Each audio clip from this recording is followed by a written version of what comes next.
U.S. Nationals just in a couple of weeks.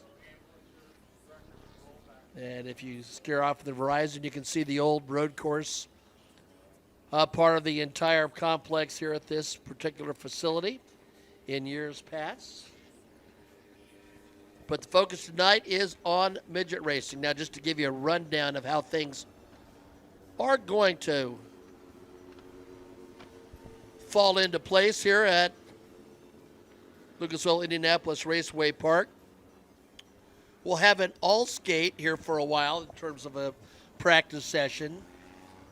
We will send cars out in groups, essentially, to come out in just some open practice session. Then we'll have a 4-session qualifying groups. We'll have 4 different groups who will come out and qualify.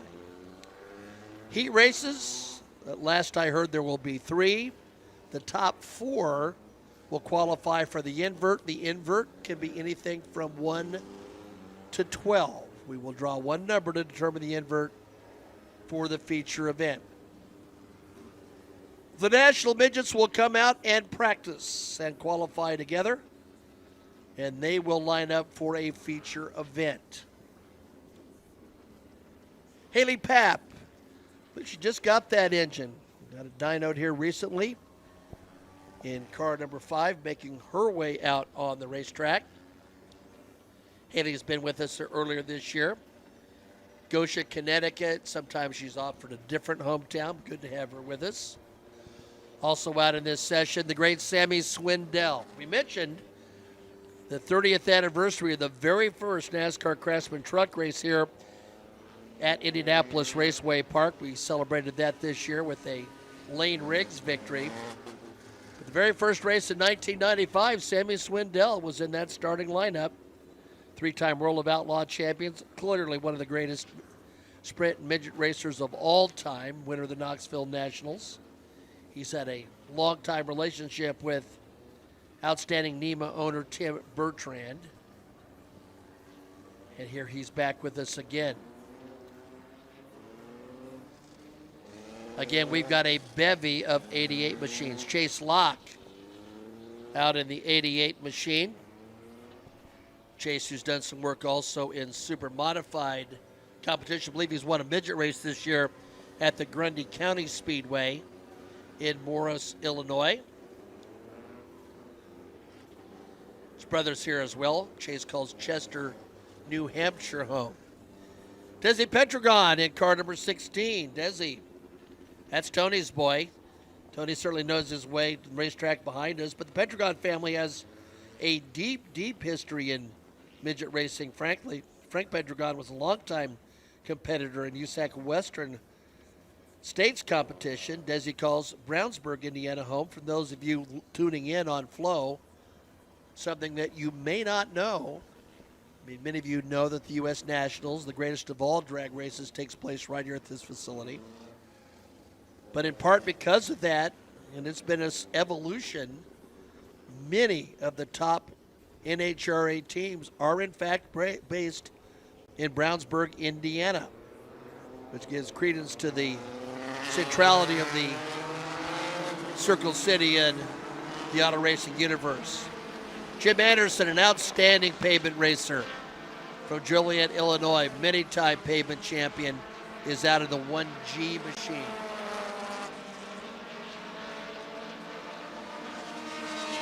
As you watch cars start to fan around this very, very famous oval. Sammy Swindell buying the 1S machine. That's Jimmy Anderson, more of the blue number 1 machine, although he and Kaylee Bryson's midget are almost identical. Dominic Stutzman, the Nebraska driver, that is the grandson of longtime open wheel race car owner Terry Klatt.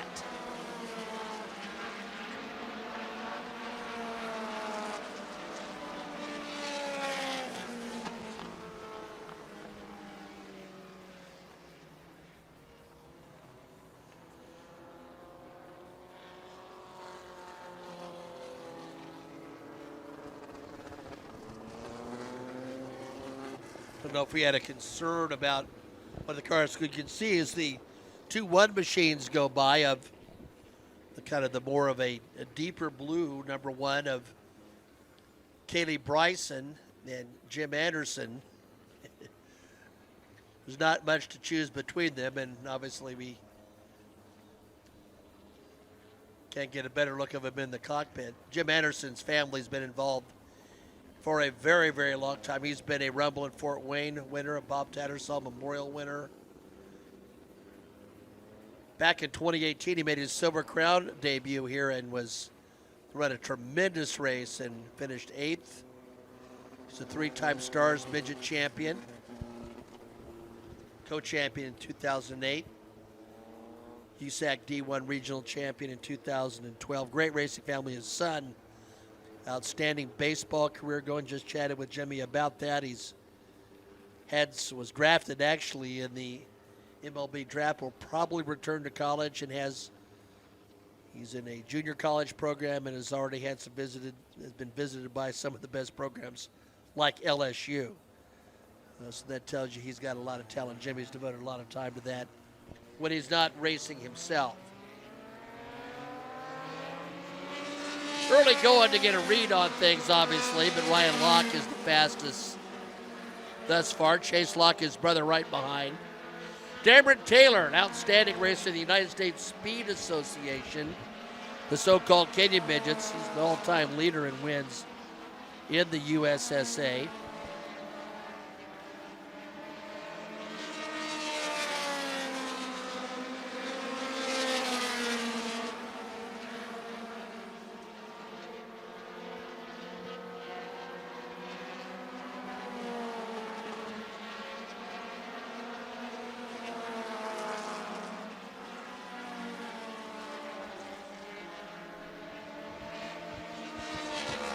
Also with us, a gentleman who's won twice here in Silver Crown competition in his illustrious career. He's already a member of the National Midget Auto Racing Hall of Fame and many other.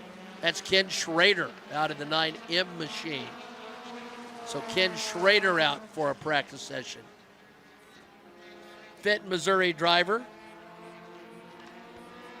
One of his very first and important midget races came here at Indianapolis Raceway Park, ran for owner Hank Green, I believe, in the 67, finishing the 5th position.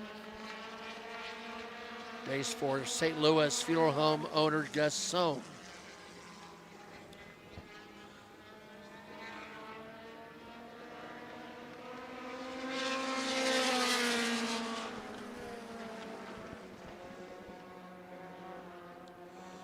There's Dominic Stutzman right there, the Nebraskan. They've had a great success in karting in the Nebraska area, Ignite Karting Club.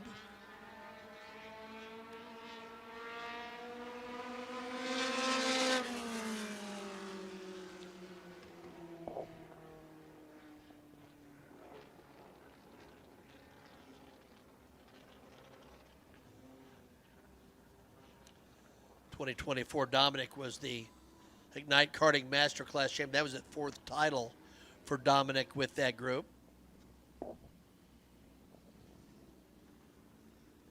And Desi Petragon doing a nice job.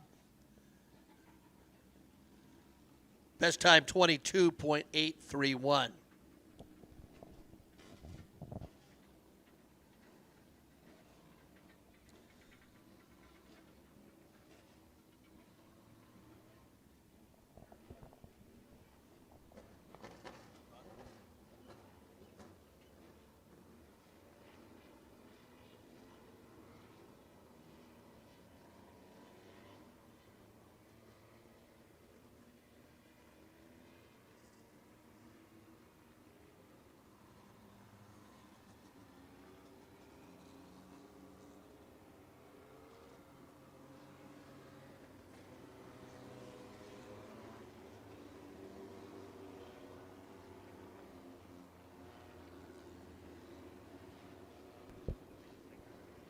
We've mentioned this several times. The track record, Chris Schultz, I believe the no limit racing entry was established many years ago, and really, actually, no one has touched that in a million years. There's been a repave of the racetrack and things have changed. And, the bottom line is it's a record that probably will never be touched. But nonetheless,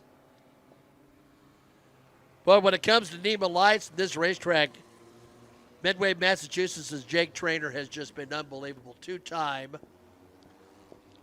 Little 500 champion. And in these machines, he's been the dominant driver.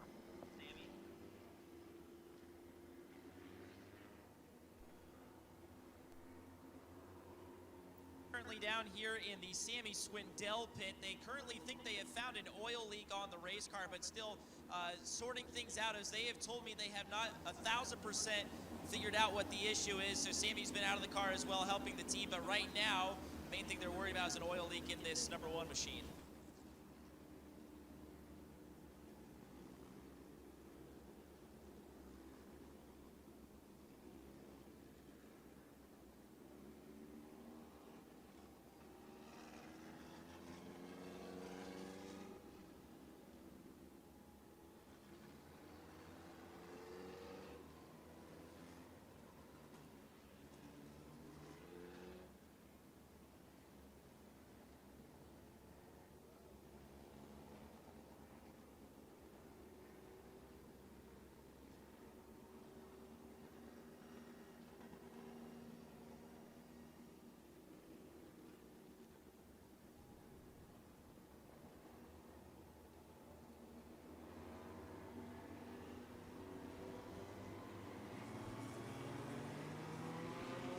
Davey Hamilton Jr. out in the 14S machine in an orange car.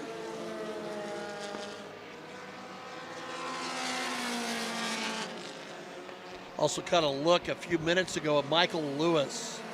And Michael got a little taste of being back behind the wheel. And he wanted more of it. Here he comes. Michael Lewis in that Wilkie Racers looking number 11 machine. Outstanding career.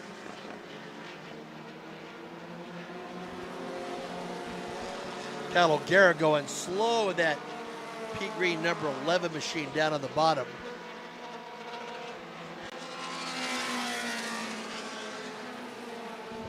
Nathan Bird out of the 88 machine. Nathan's in a little bit more of a Ayrton Senna, sort of like Bobby Santos's black and gold machine. Nick Hamilton, the 2H, has just gone by as well. That's Tiana Kibbe in the 94 machine.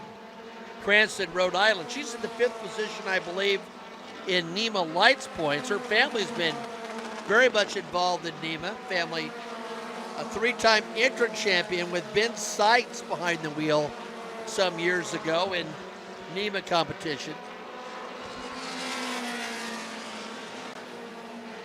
So a long history for Tiana.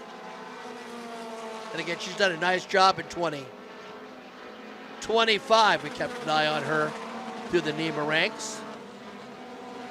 Kyle Hamilton is the former AJ Foyt champion here, and Kyle goes to the head of the class with a time of 22.369 in car number 1. Kyle Hamilton now goes to the front. He's had success also at the Rumble in Fort Wayne.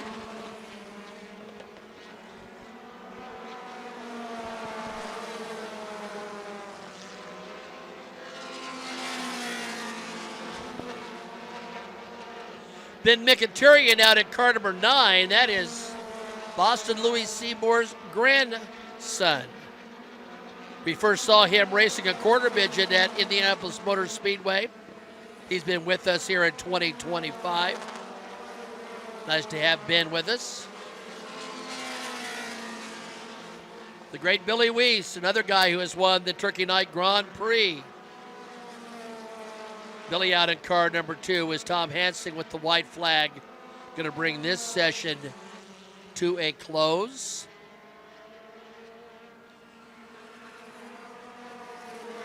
And again, this session will go till 6:10. 6:10 6:10 before we begin qualifying. We'll qualify in 4 different groups. Kyle Hamilton, car number 1, best time a 22.369.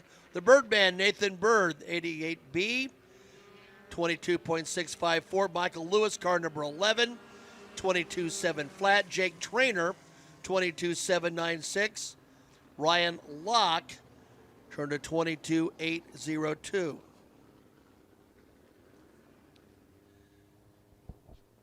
Dylan Cotu also out in the 53 machine.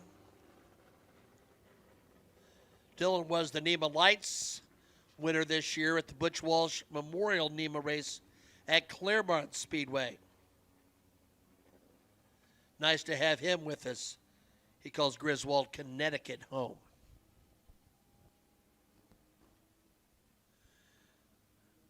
So announced today that the NASCAR Craftsman Trucks will be back for their 5th consecutive year right here on Friday, July 24th, 2025. Stay tuned to IRP socials and raceirp.com for ticket information.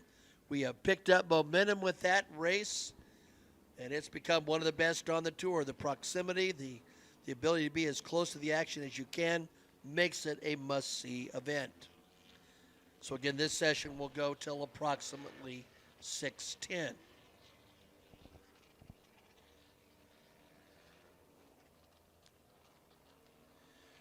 Really big thanks to the folks from NEMA who have supported the revival of the midget racing here at IRP. They've come in a great force.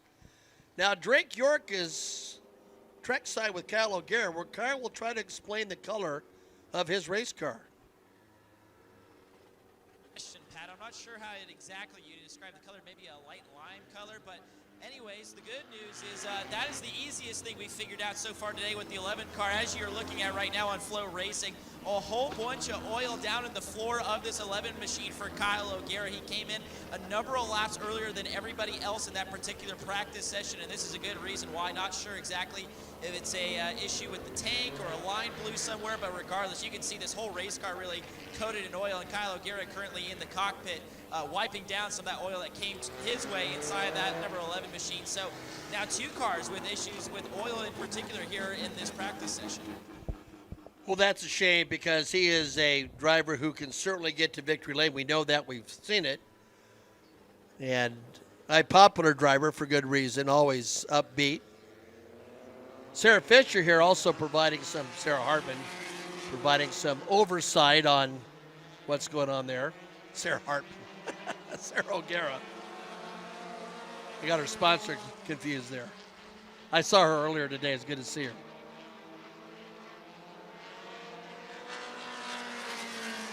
So back to practice. Tom has thrown the green flag.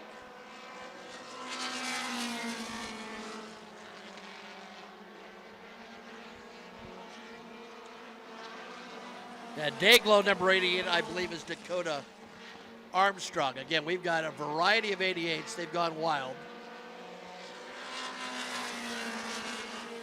And Dakota, who's been a Silver Crown winner, he's raced in the NASCAR truck and soon to be a Riley Sears. There he goes by. He's outstanding on pavement. He's good in the 500 Sprint Car Tour as well.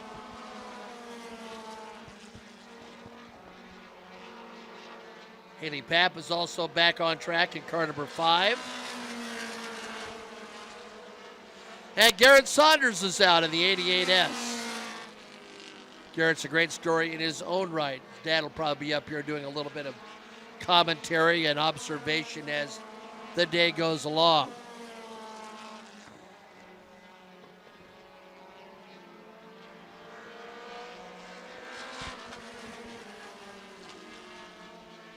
Isaac Stutzman out, the Nebraska driver, out in car number 4.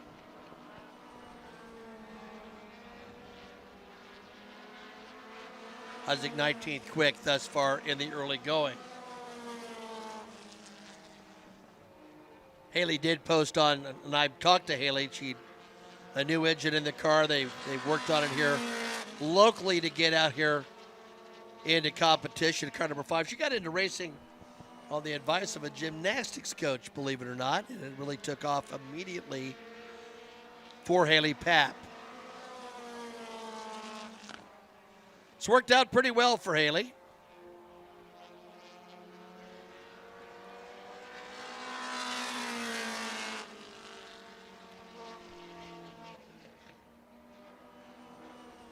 Went through the normal round of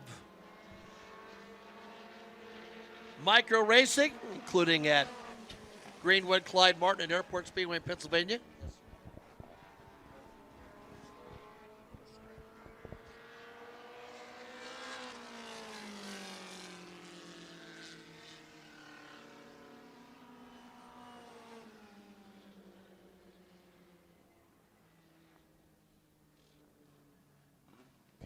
First All-Star Heat will be at 7 o'clock. No autograph session. No autograph session because we had the delay. For those of you who just arrived, it was Dennis LaCava's fault, by far. He did it. He's even claiming guiltiness. There he is.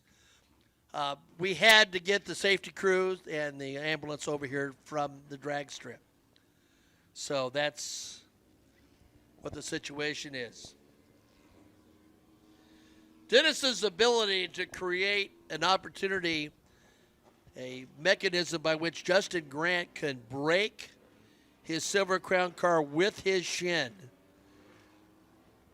because of the foot injury he suffered at Lawrenceburg Speedway, and subsequently have a runner-up finish at Salem and a fifth at Springfield, which goes a long way to him capturing his second Crown title, is really something to talk about.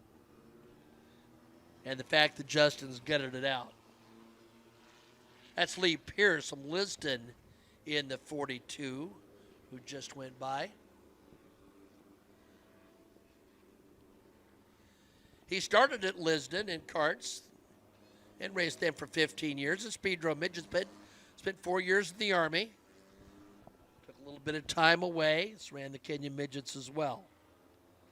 So he's taken a little bit of a different path and a little hiatus before he returned to the cockpit. Jake Traynor, he's just simply special when it comes to this racetrack. The record indicates exactly what he has done here. Of course, he caught everyone's attention when he won here in a midget, then turned around and won for the very first time at the Little 500 in what was his second ever sprint car race. I mean, that's the part that's the most remarkable. But in national midget competition here, he's put a couple of wins in the book. In the All-Star midget competition, he has put 3 in the books.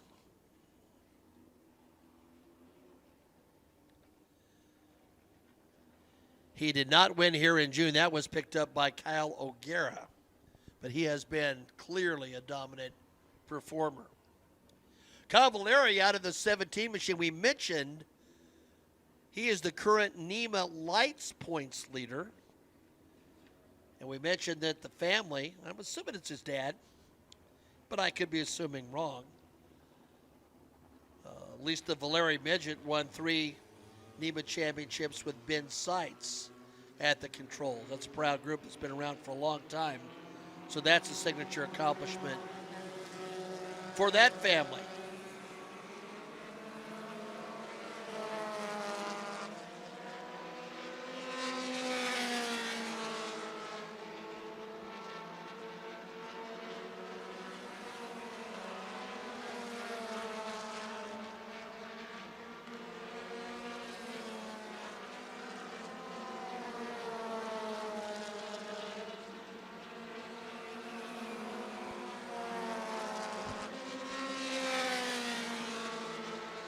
When we brought these cars here a year ago to this racetrack, and some were skeptical, the first thing that happened was people noticed how tightly bunched they race, how much fun it was to watch them dice in traffic. You can catch a little bit of that in this practice session.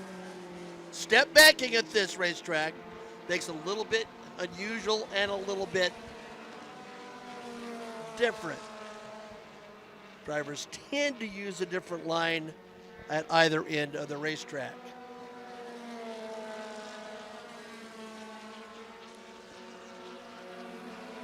Kyle Hamilton's still the best. Dakota Armstrong running second. Nathan Bird, Chase Locke, Michael Lewis still your top 5 as we go through this practice session. This practice session, as scheduled, has about 5 minutes to go. And again, drivers, your heat races will be at 7.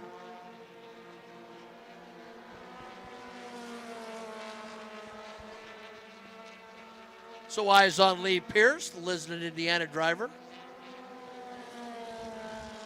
Relishing the chance to get back behind the wheel of a race car.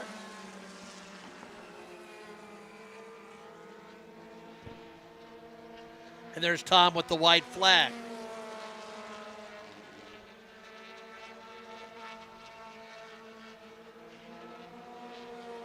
Davey Hamilton Jr. also out. Davey's best time thus far at 22.873.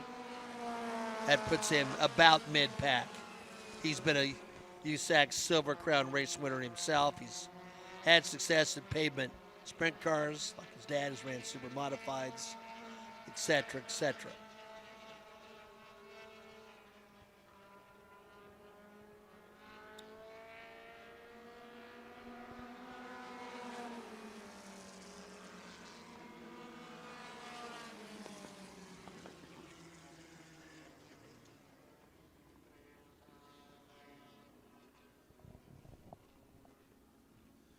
We mentioned what Pete Valeri did with Ben Seitz as a NEMA champion. We've got Tiana Kibbe out from Cranston, Rhode Island. Laura Kibbe was also an owner or entrant champion with Russ Storr, who's had such a great career. The Storr family has been cornerstones of the NEMA Midget Series. I believe this is the final practice session. Got a nod from Jake Croxton over in scoring. So that is confirmed. Thank you very much for coming out to America's Great Race Place. We've had practice for the U.S. Nationals behind us for much of the day. You cannot hide from it. You can not only hear it, you can feel it. That's one of the allures of the Big Go. If you ever have a chance to make your way here and take in one of the great spectacles in motorsports in the world, literally in the world. Michael Lewis in the 11 machine. He's a former USAC Western Sprint Car champion. He's a former Night Before the 500 winner here and a former winner of the Turkey Night Grand Prix. He got a taste of racing again last time we were at the Legends race. In fact, I think it was his idea that we invert the field totally for that event. But Michael clearly had a great time and wanted to get back behind the wheel.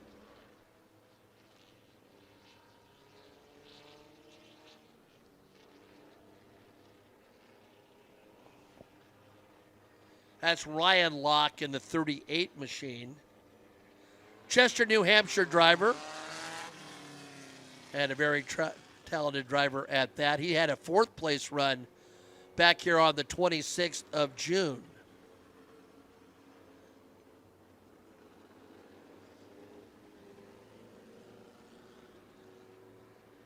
'26 and 2019, Joe Chickey, most improved NEMA driver, 2016 NEMA Rising Star.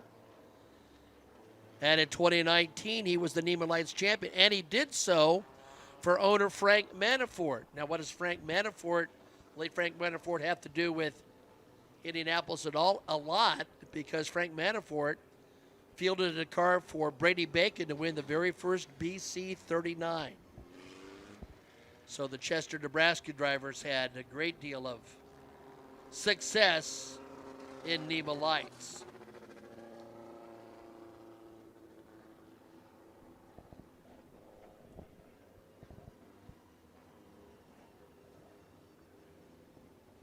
And Billy Weiss back. Good to see Billy back. He's a kid who really cut his teeth. I mean, before that, he raced a lot at the Indianapolis Speedrome. He's another driver who has won the Turkey Night Grand Prix in his career. Signed to a development deal by Roger Penske years ago. And again, just a few minutes left in this practice session.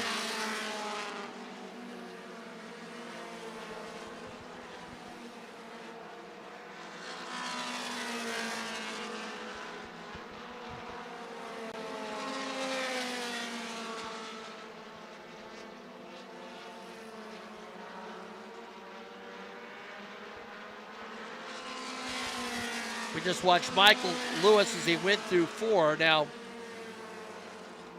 the bravest of the brave will make an outside pass on turn number 4. We've seen Cody Swanson do that in all forms of racing, including the Mazda Pro Series. Although inside, on the bottom in turn number 3, still, I would think statistically has provided the most passing points in this oval over the years.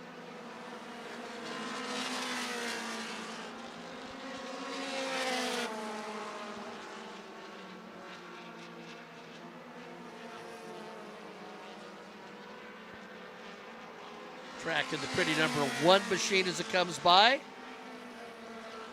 And that's the great Jim Anderson from Joliet, and he just turned the 3rd fastest time.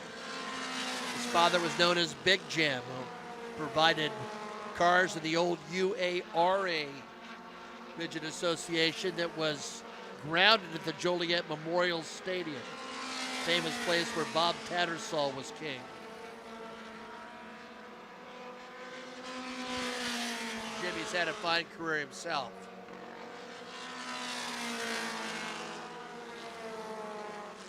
Trey Osborne out of the 1M machine. Big Trey. Tall Trey. Doing a nice job in sprint cars this year. He's got a chance to win the ticket to Tulsa. That's a combined sprint car championship between the Bloomington and Paragon Speedways.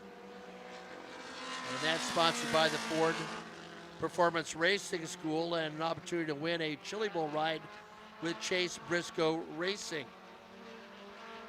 Trey came through the Kenyon Midget ranks, moved here from Columbus, Ohio, and has done everything he can to stay in this game. Kid's got a lot of drive.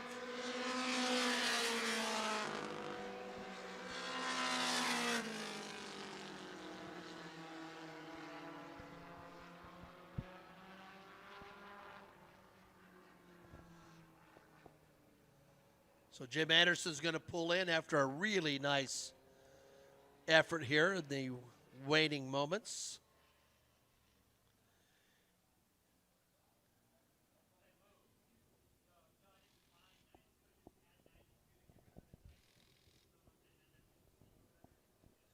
Sammy's going to come down in the 1 machine. We mentioned he's had that relationship with Tim Bertrand. As a result, he has raced some NEMA pavement races with Tim over the years.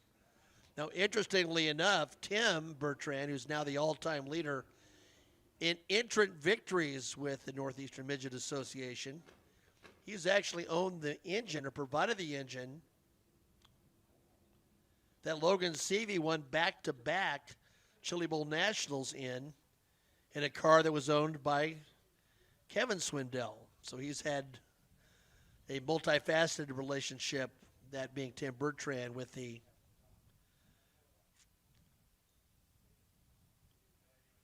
Swindell family.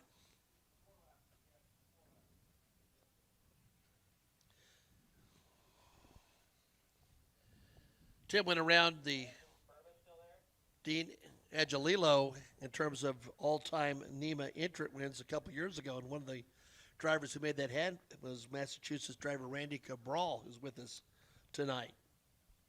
Randy,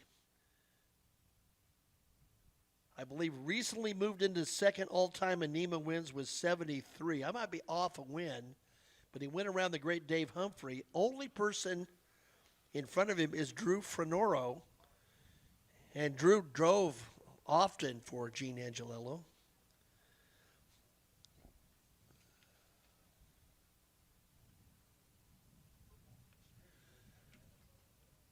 member of the National Midget Hall of Fame is Drew. And Noki Finoro, who had success in NEMA and in ARDC, twice a winner here at Indianapolis Raceway Park in the night before the 500, racing for owner Jim Reeder. Reeder gave a young kid one of his very first midget races. He was underaged. He ultimately replaced a guy, Ron Lauer, who became an ARDC president, and that underage driver was Pancho Carter. So as you can see, those of you watching on Flow, this is overcast skies. I asked several times today, and there was no rain in the forecast. And given what we've dealt with in terms of heat, it has been a welcome relief, to say the least. Well, looks like Drake's got maybe some updates from Kyle.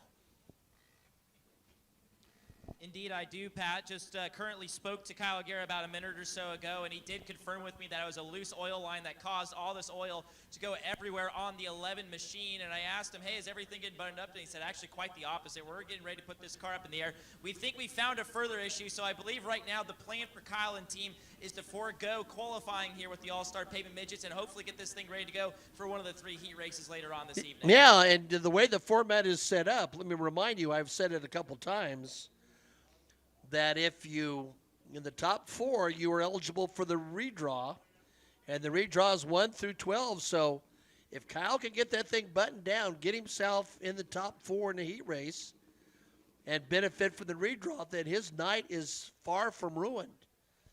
So that's enough to keep that crew motivated to get that number 11 car back in action. So Drake York will be perusing the pits with some stories and information as it unfolds here on this evening. So again, this is really for the competitors in the All-Star Pit area. First heat race had 7, no autograph session. So first heat race is 7. So everyone just take the appropriate plans accordingly.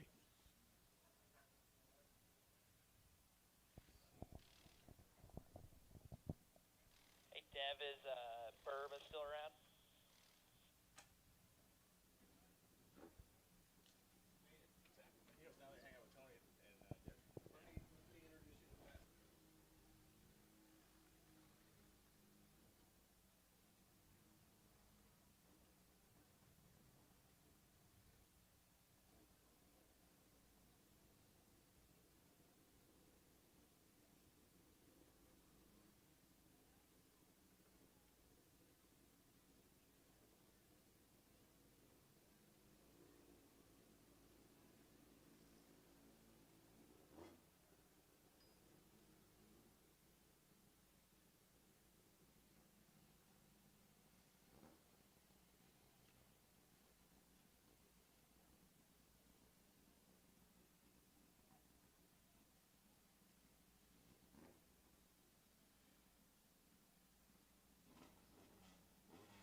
Okay, we've got 4 groups.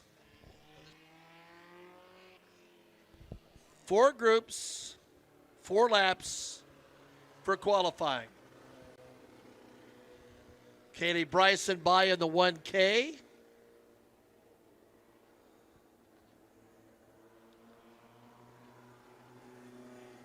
There's Ben Mkhitaryan in the 9 machine. Lee Pierce in the 42. Ben Mkhitaryan had the Bolo car here a little earlier. That was a salute to the great Bob Laycock, a longtime scorer with the United States Auto Club, whose father was the historian and worked in the press room at the Indianapolis Motor Speedway for years. In fact, it's basically there in his honor.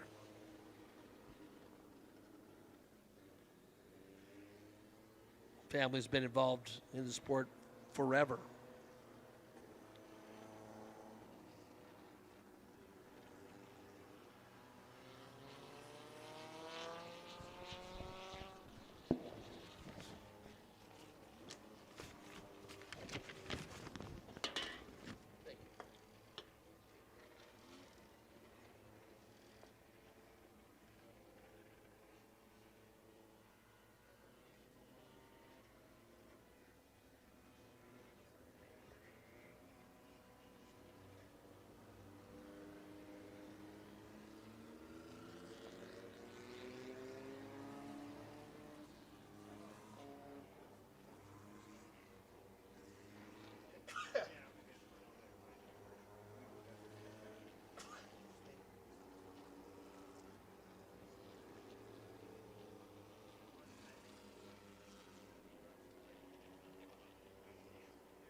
So a couple of NEMA regulars, Tiana Kibbe, we mentioned Laura Kibbe, a NEMA entrant champion with Russ Storr, and Dylan Cotu, who's been a winner this year in NEMA Lights competition.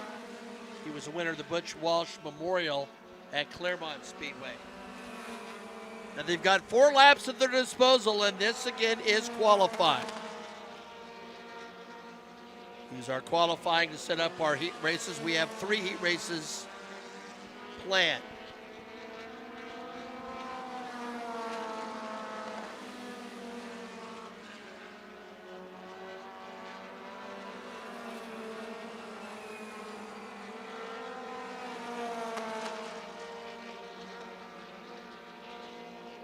Kyle Hamilton in car number 1 at the moment is the fastest.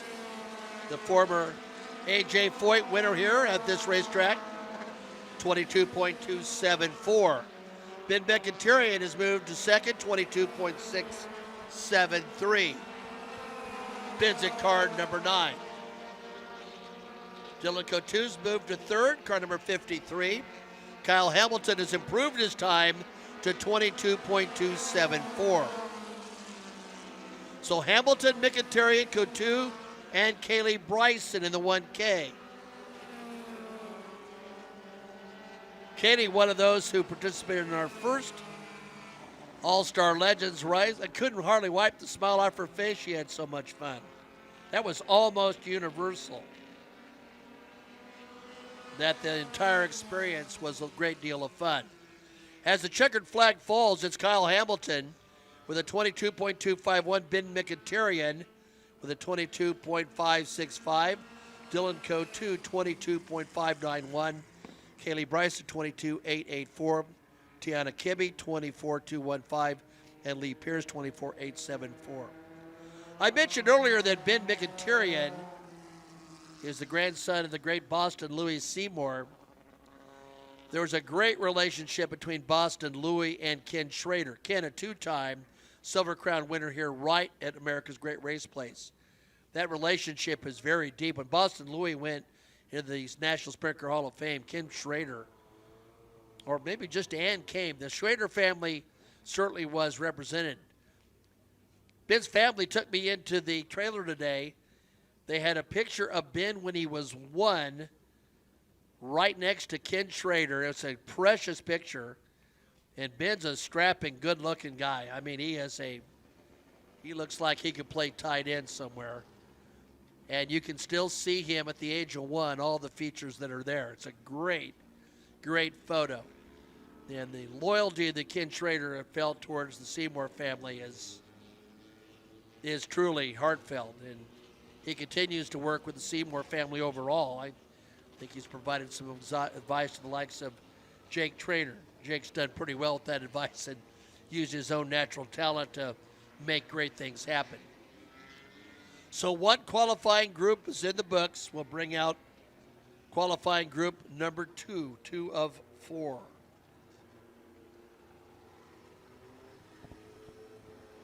Darren Taylor, United States Speed Association, all-time leader. Kyle Valeri, Kyle, the current NEMA Lights points leader. Jolton Joe Ligori, first time I've called his name. Jolton, a third-generation driver. His grandfather, Ralphie the Racer Ligori, one of the real NASCAR pioneers, and as an open-wheel pioneer, took midget racing down to the southeast when it was, in some sense, a little bit of an oddity. Jim Anderson in the 1G machine, and indeed, Ken Schrader out in the 9M. Nick Hamilton in the 2H machine.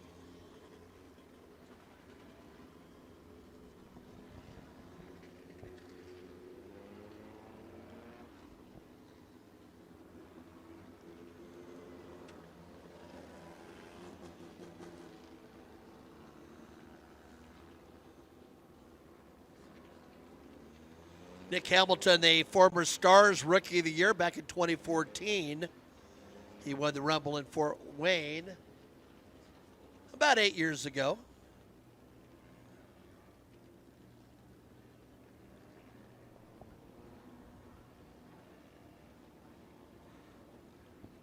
Ken Schrader cut his teeth at places like the Rolla Speedway in Missouri and places in his native Show Me state. It was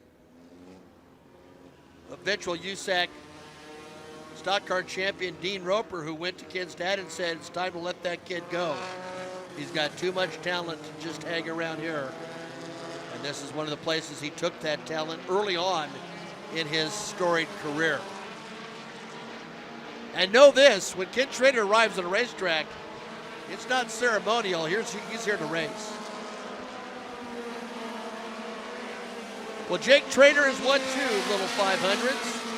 He's been the dominant driver in this class of cars here at America's Great Race Place. So one would surmise that the 29 car will be one who will move up the queue in this qualifying session. He's already 5th fastest overall. Jim Anderson, who was 3rd fastest overall in practice, has also moved up. And Chase Locke in car number 88. Chase has now posted a fast time of 22.169.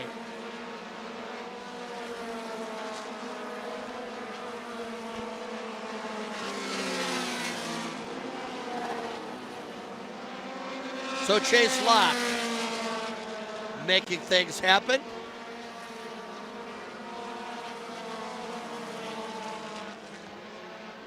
He's a former Boston Louis winner, former NEMA Rising Star Award winner, Pat Thibodeau Youth and Determination Award winner. One of the youngest to win a 350 super modified race at Oswego. Dakota Armstrong's turned a 22.301. Ken Schrader 22.354.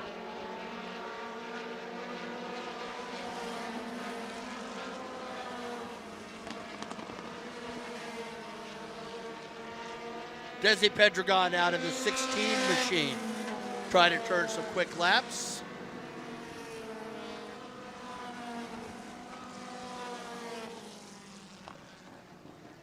And as that session comes to a close, the quickest is Chase Locke, 22.169. Kyle Hamilton, best lap was the last, 22.251. Dakota Armstrong, one of our mini 88s, 22.301. Ken Schrader, 22.354.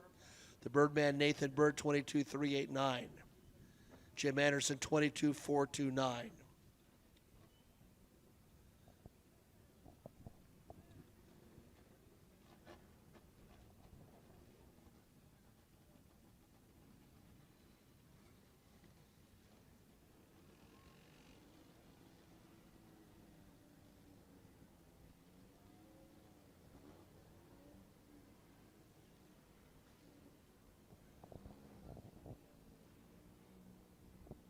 Oh, we got the front straight lights on.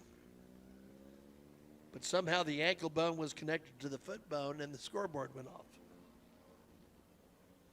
We'll get that figured out.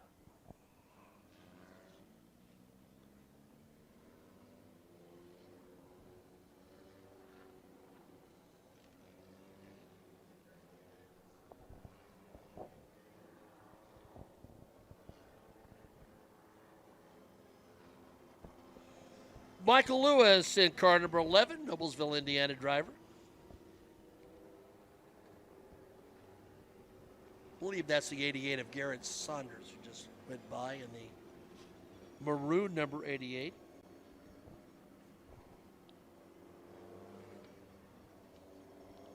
We might have both of the Stutzman brothers out, the Nebraska drivers.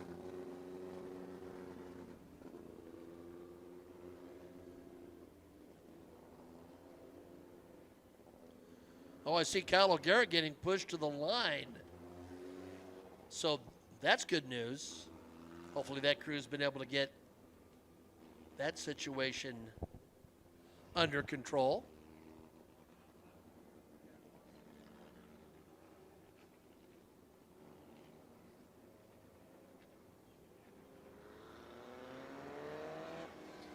And there is a Michael Lewis t-shirt in the stands. Outstanding.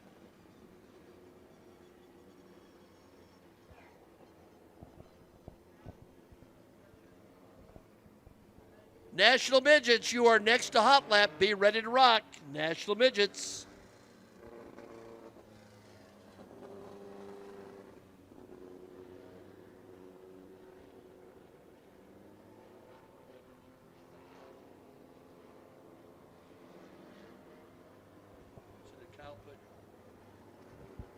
So Kyle O'Gara did push off. But you got your eyes on Isaac Stutzman, one of the grandsons of Terry Klatt, Terry, a member of the Nebraska Auto Racing Hall of Fame. He's been involved in the sport a long time.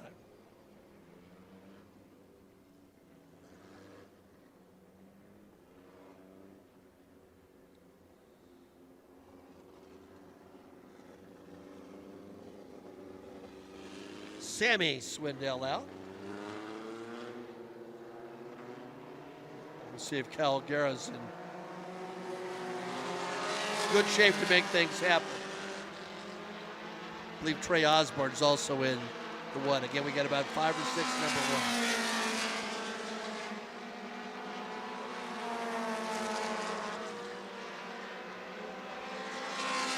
Cal's got to quell those nerves a bit as he anxiously watched his race car put back together. Got to trust his crew that everything has gone to the right spot.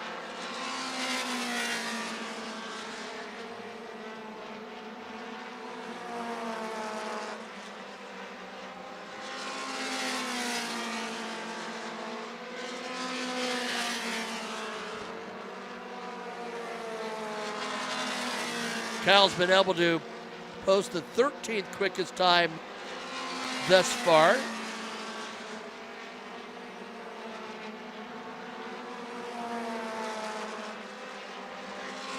Trey Osborne's turned a 22.902. And Sammy's getting up to speed as we speak. Garrett Saunders, 23.192. Jolton Joe Ligori, 22.792. Right behind him is Garrett Saunders with a 22.852. No one in this group has bumped up into the top 10. And the checkered flag is falling.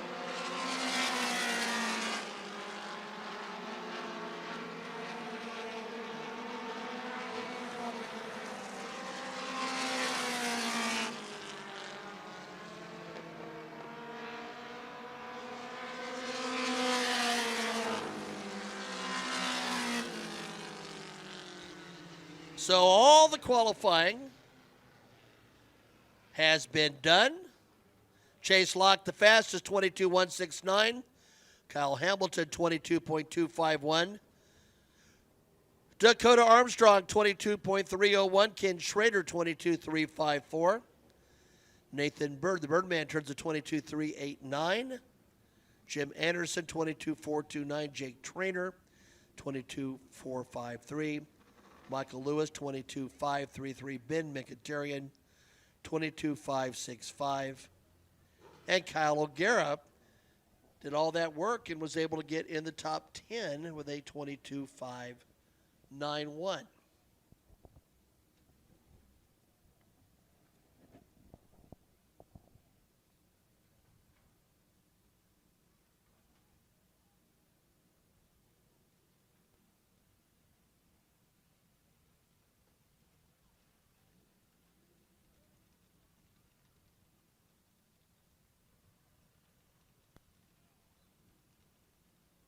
Catching up with our quick time qualifier and our all-star Pavement Midgets qualifying, Chase Locke, who's been so close to a number of midget wins here in the past. Seems like the package is there tonight. Is this the big night it finally happens for you here at IRP? Yeah, I really hope so, but you never know. It's a lot of cars out there, a lot of things that can happen later on, so just got to cross our fingers. And, you know, I feel like we've had the same car every time and just kept getting really unlucky or making stupid mistakes. So, I mean, I think we got it all figured out now, and hopefully go out and win it. We talk all the time about the All-Star Pavement Midgets, how it's kind of a pack mentality out there. There's a lot of factors that go into play, too. So for race fans that have never seen the madness of the All-Star Pavement Midgets here at Lucas Oil Indianapolis Raceway Park, tell us about it and tell us about the strategies you're going to have to employ to stay at the front when it comes to the feature. Yeah, absolutely. I mean, this is some of the best racing I've ever been a part of, and it's just so much fun. I mean, just the draft you get in these things, it's amazing. I mean, you definitely got to use it to your advantage come to the race, because you know, someone gets too far out in front and you can't get their draft. It's kind of gotta hope and pray you can be fast enough to catch them, or just even if you have to make it through the field, it's one of the best things that you can use to your advantage. So I mean, it's just going to be really fun to figure out where we start and how to get there at the front. We'll see him in heat race competition a little bit, but for now, he is your quick time qualifier with the All-Star Pavement Midgets. Pat, as I said before, he's been close to midget wins before, even here back in the month of May. Tonight could be the big night for Chase Locke. Yeah, picked up a win this year at Grundy County Speedway in Illinois, but this is a big stage, and on obviously live on FloRacing, he certainly would like to shine on the big stage.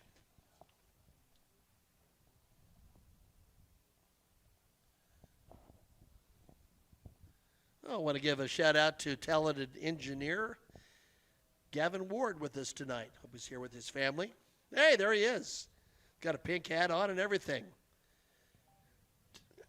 You got both your kids with you, Gavin?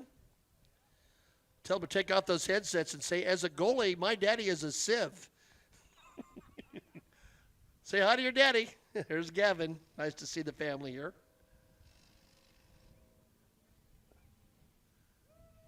Kim Stewart turned in at home. Glad to have Kim on board with us here on FloRacing. So again, national midgets due out here in a bit.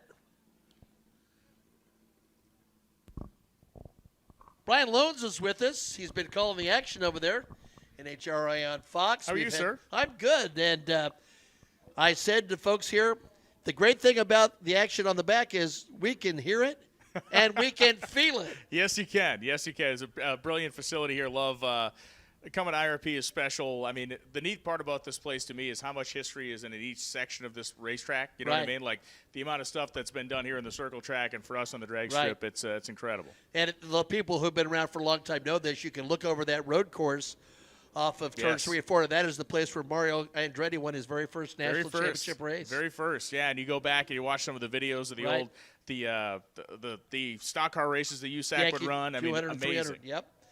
Roger Penske won here in USAC sports car competition. But the big go. There's the nothing big go's like coming. it, isn't it? Look, and one thing I want to say is, you know, drag racing owes everything to midget racing. There you go. We go back to the late 40s. We got Vic Edelbrock putting nitro in the tank No of, doubt. Roger Roger Ward's Ward. car, or it was Edelbrock's car, but Ward drove it. You betcha, Gilmore Stadium. Right. Yeah. Without that experimentation happening, we don't have top fuel dragsters. So Oh. we owe it all to you guys. We owe it all to you guys. Well, they all went out to the dry lakes Yeah. and places like that Yeah. with the tankers and all of that, and it's a great sport. We got a great tradition here, so many great events here. And the crossover, I Yes. think I saw today that it was Doug Coletta's birthday, and he's a former USAC sprint car champion. A lot of people forget that. They do, but we hold it as a point of pride in our sport for sure. I mean, the guy's amazingly talented, top fuel champion as well, and he's in the running for another one this year. But yeah, I mean, we're going to start hot and heavy around here next week. Tuesday we got Sportsman Racing Appreciation Night, but then Wednesday morning we get going with stock, super stock, and there'll be 800-900 cars in this place, and it is. Not even just saying it to be here, but it is my favorite drag race in the world. It's when we roll in here on Monday morning to run the finals of all the categories, it gives you chills. It does, and I've been there, and I've said it a million times to people here on this oval. If you've not been at least once, You got to do you it. got to go. You got to go and see it. Anything unusual happened today? Yeah. We actually had a couple of unusual. Matt Hagan actually had a throttle stick open on his Nitro Funny car, which is never a good situation. That is disquieting. It is disquieting. So when these cars do a burnout, they use about 1/8 of an inch of throttle. And it would burn the tires from here to eternity with 1/8 of an inch. There was an issue with the injector on top of the engine, so it hung the throttle open about 1/4 of an inch. So this thing was effectively out of control. He wrangled it down, but the engine blew up to smithereens, and it was pretty ugly. I was watching today, and I thought to myself, and you probably don't have this answer, and I don't want to be unfair with this, but, I mean, you got to test, you got to practice. Yes. But I sat there and watched, and I thought, I wonder how much a single run costs. Oh, sure. It depends. Now, it depends on team budget. Some of the really highly funded teams, that can be $8,000 to $10,000. Some of the more modest teams, that can be $1,500 to $3,000. But it's a couple of G at minimum firing that thing up. And the other thing that we pointed out to some fans here and some on Flow, and some don't know that, is that over time, so many of the NHRA top teams have located in Brownsburg, Indiana. I mean, yeah, the epicenter of drag racing is 2 miles from this facility. Isn't that amazing? It's unbelievable. It's great to have you here. We'll get Yes. back with you, but we got some practice going. Drake, you got something trackside? Let us go. I do indeed, Pat. Standing over here by the Nick Bohannon O number 3 that Michael Lewis will get to pilot. And same thing that we were talking about earlier. Great to see Michael Lewis back behind the wheel of not only a Pavement Midget, but a Pavement National Midget as well. Nick Bohannon, as said, the owner of this race car, they had a heck of a time getting this car out here. Last minute preparations on this race car finishing up today, so they were actually quite a bit late to the racetrack, but that got the car unloaded.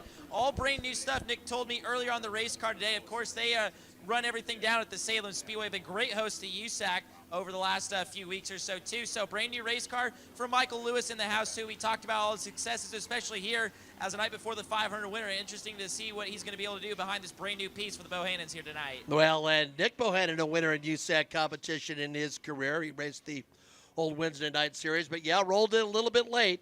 But Michael certainly knows what he's doing. National Midgets will be out for a practice session. We'll see the great Randy Cabral from, I believe, Kingston, Massachusetts. 73-time NEMA winner, 9-time champion. Kyle Hamilton, car number 4. The great Cody Swanson picked up his 49th.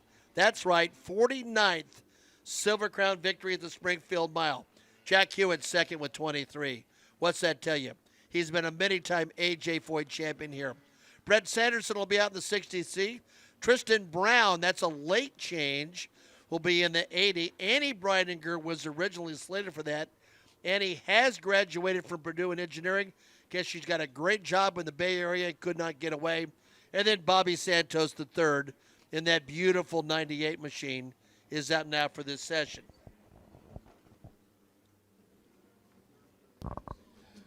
We'll get Brian back here real quickly. Brian, you know, we've got a Petragon in the field. Yes. I saw Frank Petragon run midgets. They've been involved in midget racing for a while. They really have. You know, it's great to be at the racetrack with Tony and Desi running the race car. And Desi is very involved in karting, and he loves doing this stuff, and Tony's fully invested. So a lot of times, inside baseball, we're making a show on Sunday, and Tony's got live timing up from either from the car track or from wherever Desi's running the midget. Now, I know Tony's had some bad times or some difficult times in his life, but I swear to you, every time I see that guy, it seems like he's in a great mood. Listen, I'm a man of robust build, and this guy eats constantly. I don't eat as much as him, and I outweigh him by 100 pounds. I don't know how this happens, but the guy can. It's not fair. He can put it away.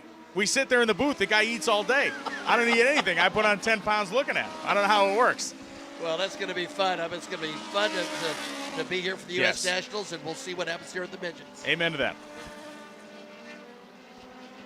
Well, Cody Swanson's gone the quickest. Yeah, 21.744, the Kingsburg, California driver. Kyle Hamilton has turned a 22.282. Kyle, as you well know, is just outstanding on the pavement. Randy Cabral. I see we've got Danielson, Connecticut. Listen, and I think he's from Massachusetts. Cody Swanson, Kingsburg, California. Cody Gerhardt from Fresno will be out. And Brett Sanderson, he's from Gary, Indiana. We see Brett a lot in pavement sprint car competition. And Franklin, Massachusetts is Bobby Santos III. Now we know he lives just up the road, but that is his home, Franklin, Massachusetts. So Randy Cabral has now moved into second. That's car number 44. And that was a change on your roster. I was surprised early this afternoon to walk in the pits and see Randy standing there. He's picked up a couple of victories already this year.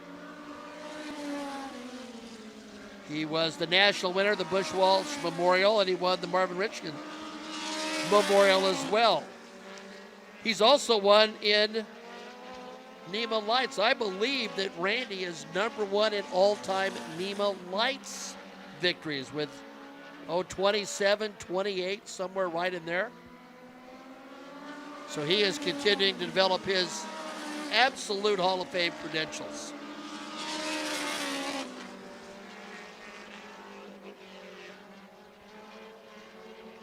Drew Fernaro's number one in NEMA Midget wins. He's in the Hall of Fame. Dave Humphries number two, or was number two, unseated by Randy. He's in the National Midget Hall of Fame.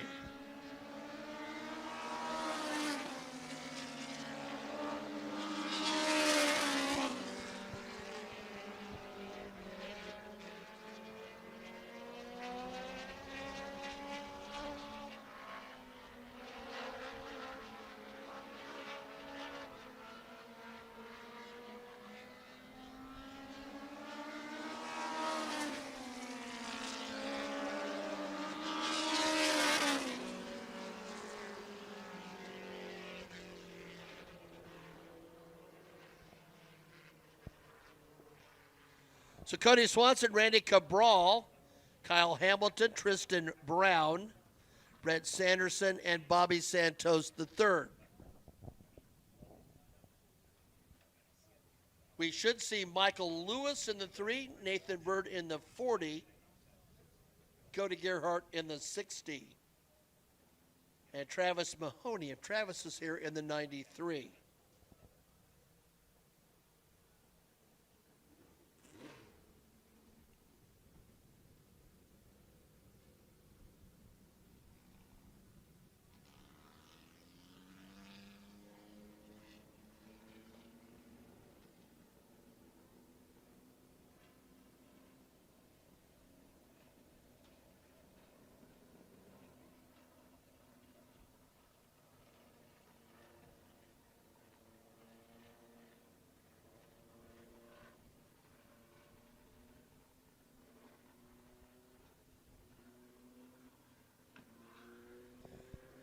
You know, there's a lot of work and engineering that goes to NHRA, and I'm learning some new terms just listening to this conversation.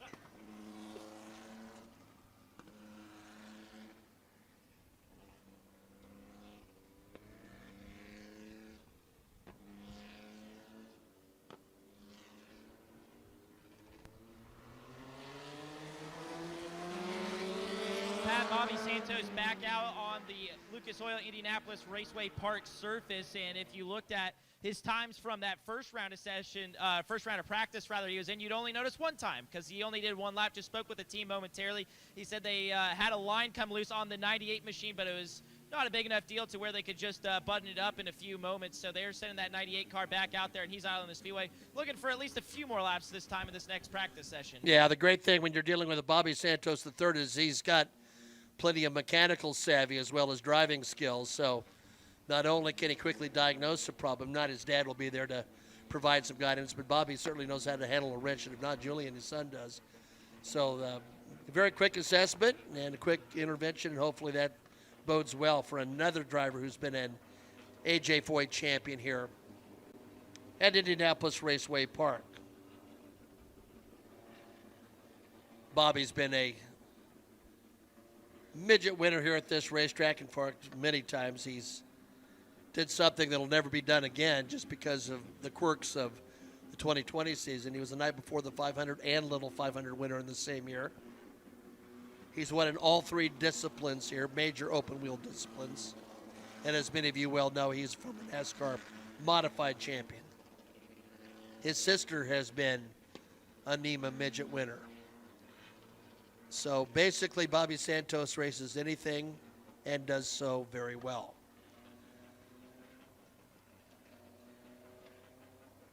So we'll turn these drivers loose here in a few minutes.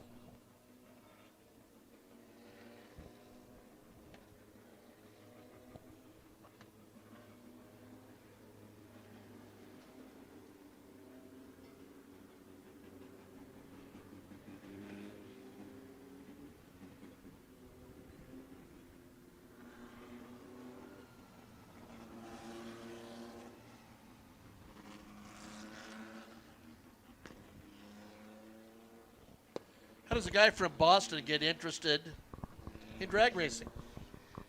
For me, New England Dragway up in Epping, New Hampshire. But, I mean, listen, I grew up going to Seekonk, going to Stafford Springs, Sure. Even went up to the Milk Bowl with my dad up in Vermont, Star Speedway, which is Star Speedway. It's like a quarter mile from New England Dragway up there. Exactly.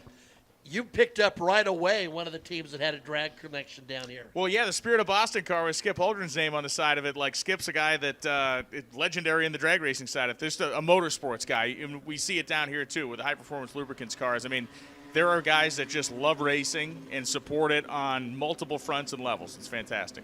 Yeah, it's one of the things that I really enjoy. I used to do a radio show here in town during the week, and U.S. Nationals time, we would have some of the top guys here. So professional. I mean, and they're top professionals. They represent the sport so well. And that whole business about every ticket being a pit pass, that's not a joke. No, it's not a joke. And the beauty of coming to the U.S. Nationals is that you will see the largest field of race cars that the NHRA puts together all year. And the thing that makes this race special beyond the nitro cars that'll go 340 miles an hour is the sportsman cars. Guys from Washington State will be racing guys from New Hampshire, from Florida, from Texas, and we don't necessarily see that all year long. So that's what makes it special when you sit up in the grandstands and you see a guy with an A-stock automatic Camaro from Washington and a guy with an A-stock automatic car from North Carolina running heads up for a class trophy. That's what it's about. But those night sessions get a lot of people. Listen, yeah. listen. Oh, man. That's what I wake. I have Austin Prock standing behind me. He's already grinning back there. But yeah, that's you wake up at night. You have the sweats. You're like you want to see it. Yeah. He knows about running a midget too. He does. Yeah. Turns out this guy's good at more than a couple of things. Oh yeah. Yeah. We watched him race in a great racing family as well. We could probably get him a run. You think so? Tonight? Oh, Is it too late? Your down force is not. Like so many things in life, the boss has final say. I get it. So, well, very good. Good deal. Well, Bobby Santos has been able to move to third quick. And we knew Bobby would get everything all sorted out. Nathan Bird, but Nathan Bird, this is a guy who has raced everything. And to me, to some degree, racing everything can make you better. And he's turned in 21.737. Randy Cabral still the third fastest overall. Bobby Santos, 21.800. Again, I got Randy Cabral this scoring twice, so Jake's going to eventually tell me which one's the correct one. I think it's the 22.145, third fastest overall. But Cody, in the 47, to the surprise of very few, is the fastest in the early going here. Now, again, we're scheduled for heat race action very quickly.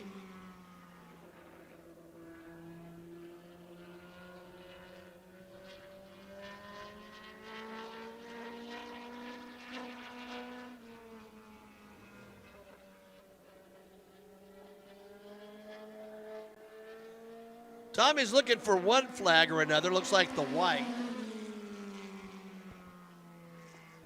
So Michael's out there trying to get wring a little bit more speed out of his number 3 machine. No, he's not. I lied. He's going to pull right in.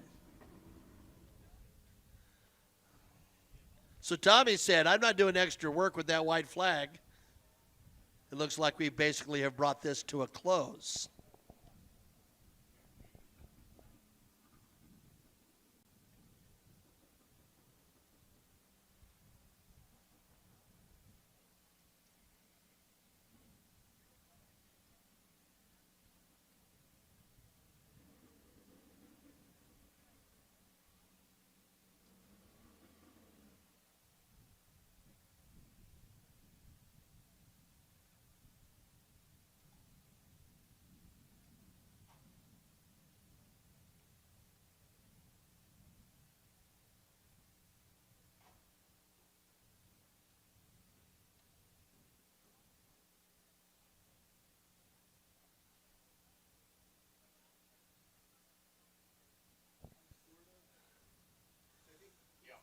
So that's the end of our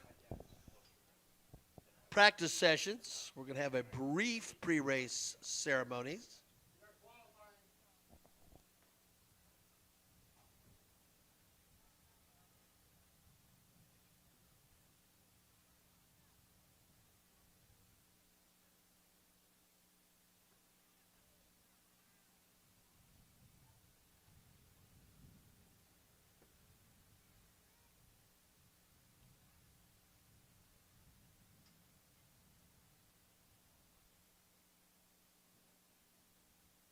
So I guess we're going to do another session that is qualifying.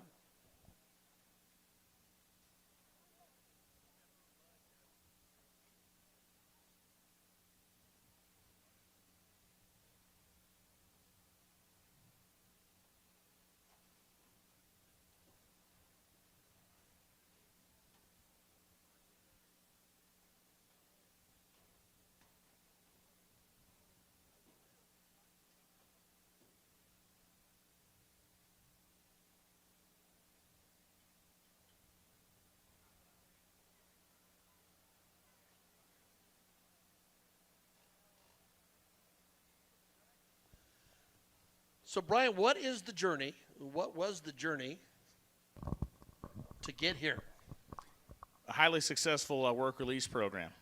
Really? Yeah, no, it was good. I think the last time I saw you, there was an ankle bracelet. Yeah, it was pinstripes and an ankle bracelet. No, it's I grew up loving drag racing, and my dad was a racer, and again, New England Dragway is the place I started doing all this stuff, and worked at Lebanon Valley Dragway, West Lebanon Speedways out there, in West Lebanon, New York, and then got picked up and joined the circus when I was a kid. I worked, I didn't start doing this stuff necessarily full time till about 10, 12 years ago, but I was doing it as a side deal. But started with NHRA a decade ago, and it's been uphill ever since. No, it's been great. I relish being able to come out here. It's fun to be out here tonight. The madness of next week is great, but to be able to hang out and see Tony and Desi racing and just being at the racetrack's fun. It's really interesting because, I was teasing a little bit about the terminology, and I mentioned my friend Gavin Ward, who's been an engineer in Formula One, and on the IndyCar circuit, and worked with team principal with McLaren. When you're in motorsports, I don't really care what discipline is. There's always interest in what's the crossover, what's the same, what's different, what's the engineering involved, what's the most important component here, the biggest change. Here, I'll ask you a question. Sure. To me, the biggest change I've seen in short track open wheel racing has been shock technology. Sure. Yeah. Shock technology has been huge. We dyno shocks now. We have different packages. It's a lot more complicated. Has there been any one thing in your mind in drag racing that's been the key development? So in different forms of drag racing, so shock technology, which came directly from late models, dirt cars, and even this style of racing in door slammer racing has been revolutionary. So this guy, Mark Menser, was a very good shock builder back in several years ago on the dirt side. And he went to the drag races and was like, you guys have this all wrong. And he was a guy that really started to drive the direction and engineering of full-bodied, door slammer style drag racing to a much more advanced look at how they did the suspension work on those cars. So that's been a big change. And really, when we talk about fuel racing, the biggest change has been just it's minuscule evolution, and it's finding areas where you can make a car work a little better here and there. It's never we're way past the era of these huge leaps of performance. Right. When Don Garlits set a record in 1975 that stood for 7 years. That's right. We're beyond that. But guys like Austin Prock running 341 miles an hour, that is the product of years and years of evolution. Even when the rule makers dial things back, these crew chiefs over time are able to find and use more power. Right, because I read a great book called High Performance, I believe was the name Robert of it. Post's book, yeah. Right, and to me, one of the main themes of that book, and by the way, someone from NHRA says, he has our version, we have ours, and I get that. But to me, one of the main themes is, what is the balance between technology and what's the balance with entertainment? Absolutely. In other words, you still are in the entertainment business. Yes.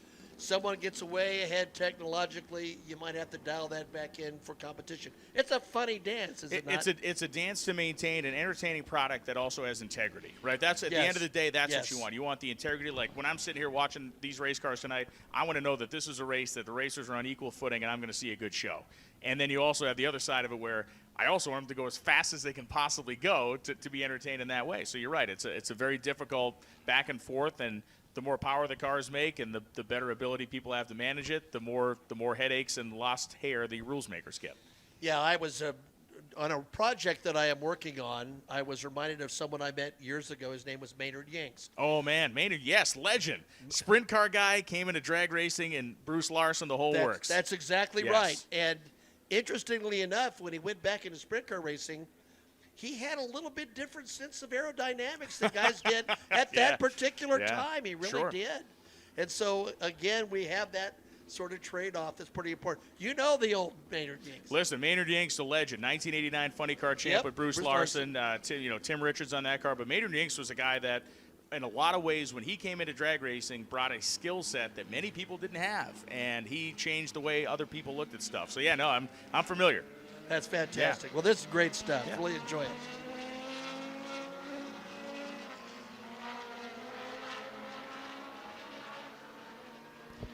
Okay, we are in an official qualifying session. We got Cody Swanson, Kyle Hamilton, and Randy Cabral.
Cody Swanson, 21.241.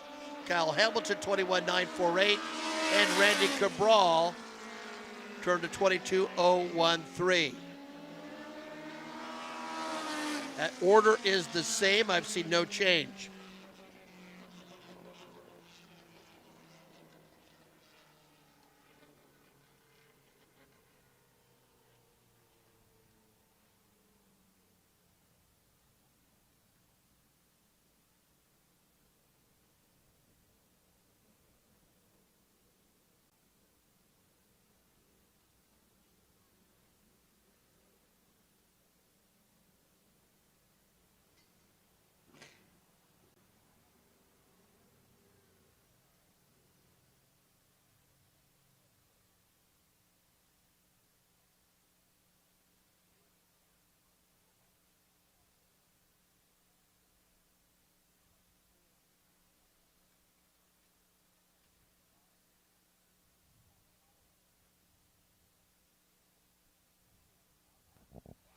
So Cody has set the mark, as we see a little work being done right there. Looks like that's Michael Lewis's number 3. You know, I got a question. There's a variety of, we're going to have Irish Saunders up here in a little bit, and he's going to chat a little bit about this series and how it evolved. He was sort of deeply involved in it, but, you know, for many years, USAC had a Ford Focus series. We've had Ecotech engines in a variety of ways over the years to try to, I mean, engines have been the issue in midget racing since the first race at Hughes Stadium in Sacramento, like in 1933. I mean, so much so that the URA, one of the great midget series in California, at one point had a blue circuit and a red circuit. The blue circuit was you had an Offenhauser. If the red circuit, you had everything else. The most notable was a V860. Bill Vukovich was a champion of the red circuit. We were chatting up here about just a minute ago with Brian about when it was Roger Ward who beat the Offies with the Ford V860 with a little bit of pop at Gilmore Stadium, and that was a noteworthy event. But, you know, that was a difference, whether you had an Offie or not. The Offie was really developed in part because of Gilmore Stadium and the unreliability of the engine. And went to Offenhauser and said, can you make a race engine for midgets? And Ozark Curly Mills and Bob Swanson and guys like that got behind the wheel and had great success. But the evolution of midget engines has been one of the prevailing stories. And you're in or out. At one point, the Volkswagen and the Chevy 2 was dominant. I remember a night that Jim Keeker won here and said, thank God I have a Pontiac or I'd be in the back of the pack with everything else. And while that's good, when you get in an arms race with an engine, guess what starts happening? That's like looking at your gas meter if you've got an empty stomach and you just watch the dial starting to turn. Well, that's the cubic dollars starting to happen right then and there. And suddenly you've got a very expensive car with a very expensive engine, and suddenly it becomes very difficult for others to compete. You know, there have been many efforts over the years to try to control that and to try to have a product that provides good quality racing, often under the guise that what the fan actually sees, they can't tell a difference in a second on the racetrack. We can argue both ways. It's the same conversation we just had about drag racing, about technology, competition, entertainment, etc. So a variety of different platforms have been used to control costs in midgets. And one of those are the couple of the power plants we see in what we're calling the All-Star Performance Series. Now, what many people saw was because there's a little bit more clear equality there, that the racing tended to be a little closer. Does that necessarily make it better? That depends on your perspective. But, you know, that's sort of the impetus and what has happened to try to create the products that we see here, and they're both slightly different. That's a response to a question I had about a text question about the series, etc. So after the success of a race here last year, the David Ward and others, the Seymours, a bunch of people said, you know what, we ought to have these more often here at this racetrack. And it proved to be popular with participants and fans, and hence that's where we are.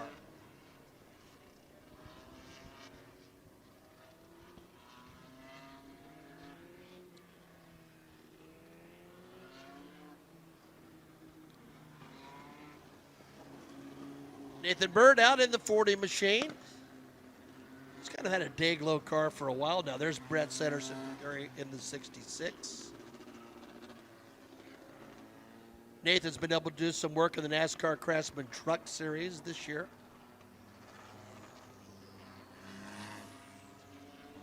Tristan Brown will be out in the 80 machine.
Cody and Bobby still at the top. How many times have we said that at this racetrack?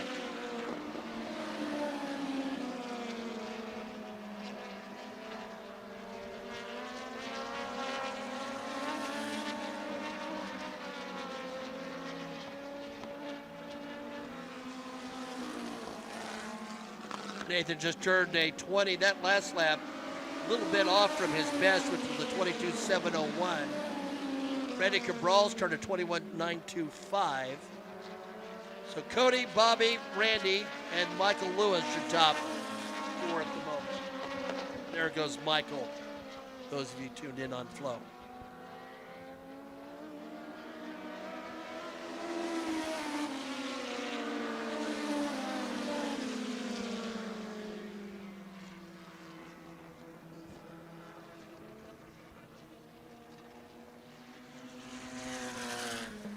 So Tristan goes by for his final lap.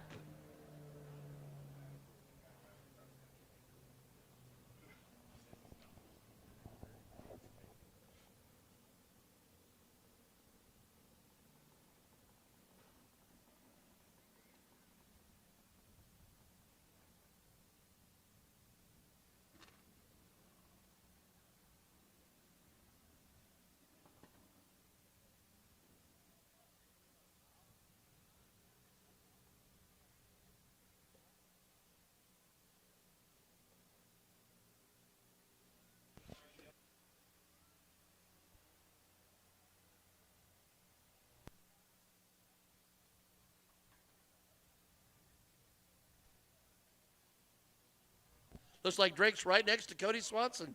See what Cody has to say.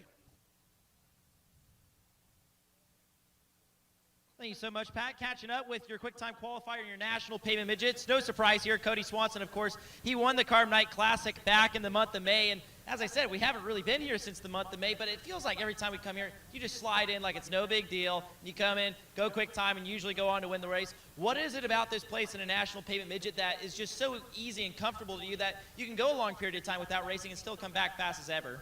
I mean, I'm fortunate that I get to race here, whether it's with midgets or not. You know, with the Silver Crown Series or Sprint Cars too. And by now, Drake, I guess I'm older, so I've been here a few times, you know, over the years. So I do love coming back here and love the effort that the Bertrand Motorsports team puts in to give us a great car every time we come. That makes a huge difference around here. These midgets are really, really fast, and having a good one that acts right can make all the difference. So I feel really honored to be able to drive this number 47. You know, for them, for Mission Foods, for Stanton Engines, for everybody that's a part of it. We've got an army here that travels from a long ways away to be part of this because they know midgets here at IRP are really special, and appreciate everybody still letting the national midgets come out and run tonight, and hopefully we'll put on a good show here tonight. We've talked about it through the years on FloRacing, the lengths you go to prepare for races, whether it's time of year, conditions. So that brings me to my question. Today, very different conditions than we're used to, say, this time of the year here, especially at IRP. So is this kind of throwing you for a curveball, or have you been here in a time or day or conditions like we're seeing today that helped you prepare for this race? Yeah, I mean, it's different, right? This isn't your standard August in Indianapolis, and so we've talked about that, you know, as a team here, and also just this track changes, you know, between times that you come, depending on what race here last and what might have run a lot. And it was different when we were here in July with the Silver Crown Series. The track just acted different, and so I feel like there's some of that we're chasing. I feel like we all kind of are, and you know, more that you want out of the car to make it feel right. So that's part of it here. You know, you chase a dirt track and you can see it as it dries up or slicks off, but IRP just has that illusion to it. You can't really see it, but you got to feel it and adjust accordingly. And luckily, I'm surrounded by great people who help us make good adjustments. And you know, tonight, you know, what it takes to go qualifying is definitely different than what it takes to race. And I hope we make the right calls to have a good run here in the feature. Cody Swanson scores yet another quick time qualifier. We're with the National Pavement Midgets. He may be from Kingsburg, California, Pat, but now he resides right here in Brownsburg, Indiana. He sure does.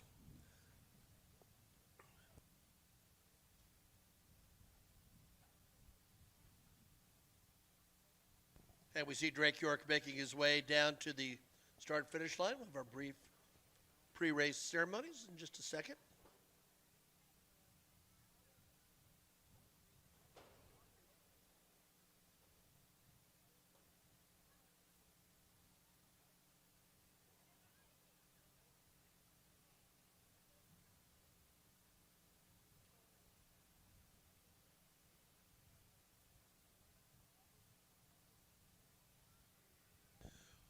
Attention in the pit area. We're going to push the first heat race in 5 minutes.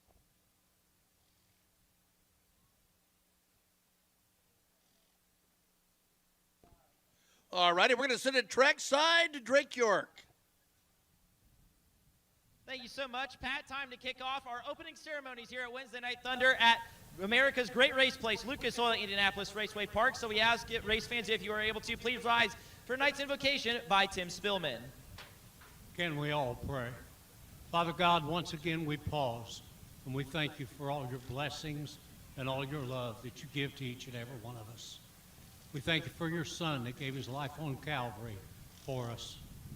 We thank you for the opportunity of being here at Lucas Oil Raceway, and we ask you to bless each and every event they would put on. Thank you for all the sponsors that come along to help make all this possible. And Father, we thank you for the military that's standing around this world and on our shores to keep this freedom for us so we can meet this evening the way we are. And Lord, bring them all home safe very soon. We thank you for all the staff here this evening at Raceway Park. We ask you to bless them all. Bless all the sponsors that come along to help make all of this possible. Keep us all safe. Hold us in your loving arms. In Jesus' name we pray. Amen. Thank you, Tim. We ask that you please remain standing for the singing of our national anthem by Hannah Sexton. Oh, say, can you see by the dawn's early light what so proudly we hailed at the twilight's last gleaming, whose broad stripes and bright stars through the perilous fight o'er the ramparts we watched were so gallantly streaming, and the rocket's red glare, the bombs bursting in air, gave proof through the night that our flag was still there. Oh, say, does that star-spangled banner yet wave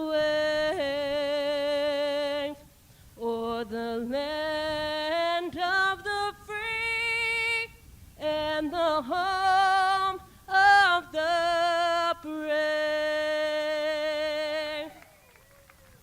Thank you, Hannah. As usual, these drivers have chased the sound of thunder back home to Lucas Oil Indianapolis Raceway Park. It's time to get it on Wednesday Night Thunder. Pat Sullivan.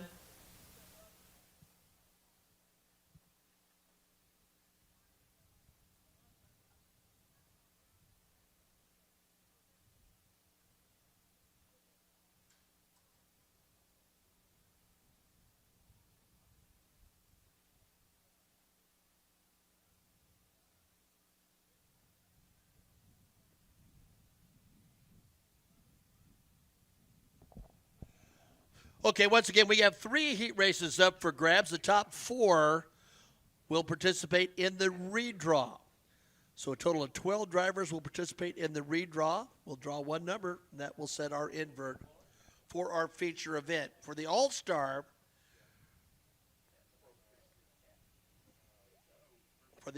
Midget feature, that'll be 25 laps in distance.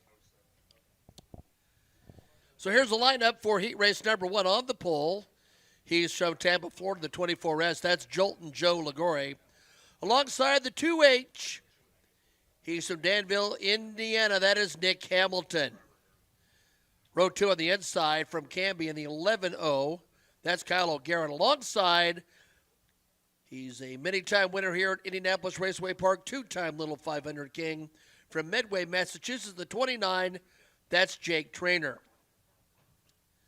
Among his many accomplishments, he can put 2 Silver Crown wins on his resume from America's Great Race Place. He calls Fenton, Missouri home. In the 9M, that is Ken Schrader. Alongside Ken in the 88 machine from Chester, New Hampshire, we'll find Chase Locke. The multi-talented Kaylee Bryson from Muskogee, Oklahoma is on the inside of row number 4, the 1K. And she'll be joined by Goshen, Connecticut driver Haley Papp in the 5. At the rear of the field, one of the best open wheel racers of our generation. And the 1S from Germantown, Tennessee, it's Sammy Swindell.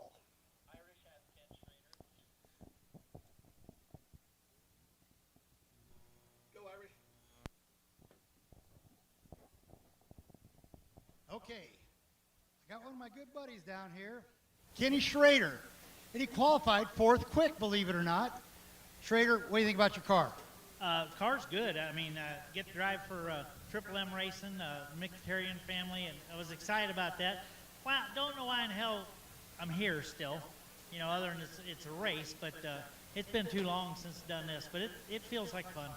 Well, I'll tell you what, this whole program that they've got here, it's the future of midget racing. There's no doubt. Wouldn't you agree? Oh, I think so. I mean, when you look at the speeds, you know, they're right at 1 second slower and $50,000 or $60,000 cheaper as far as the engine. So, and you can tell by the support. I mean, it's a young series, and here we got 27, 28 cars already. So I'm excited to be part of it. Well, I'll tell you what. I mean, this is the future, you know. And you got guys, you got still chassis builders like Bob East involved. You got Jerry Russell with JR1s building, you know, these midget cars, also with sprint cars and Silver Crown cars. So you got a lot of these people that we've all been around, right? That have passion for the sport. Yeah, I mean, there's a lot of experience in it. And there's a lot of tremendous amount of youth in it. So that gets me excited, you know, because you can see, like, you know, see them guys running to Bob East and to the Seymours and stuff and asking questions. But there's a lot of desire and youth and want to out here, and that makes me happy. Well, Schrader, we've won a lot of races together, right? And I got to ask this deal. Your son, Sheldon, give me a real quick story about Sheldon, how that happened. Well, I'm not sure when she got pregnant, but you know how it happened, Irish. But we were at Nazareth, Pennsylvania in 1982, last race of the year. It was December. And we're racing in Pennsylvania. Our car broke, and I needed a car. We had a chance to win championship, and Sheldon Kinzer gave me his car. We told him we'd name our firstborn son after him, and that's what we wound up doing. Well, you know what, Ken Schrader, I got to tell you, you've never forgot where you came from. I appreciate that so much. And you just coming here and being part of this whole series, which, you know, David Ward, he supports all this with his cars, and we want to see you in more of these things down the road. Let me get back to you after tonight. Well, you know, you said you were 4th quick, but you were first in age group, right? In our age group, we were first. Well, I'll tell you what, you still got it. You never lost it. So good luck tonight, Kenny. Thank you, Irish. Kenny Schrader. Well, very good. And Kenny and the rest of the group in heat race number 1 should make their way to the line at this point. You'd have to be pretty deep in the weeds to understand this, but that race that he is referencing in Nazareth, Pennsylvania, took place in December, the final Silver Crown race of the year. Let me just say that Ron Schumann did not name his child Sheldon.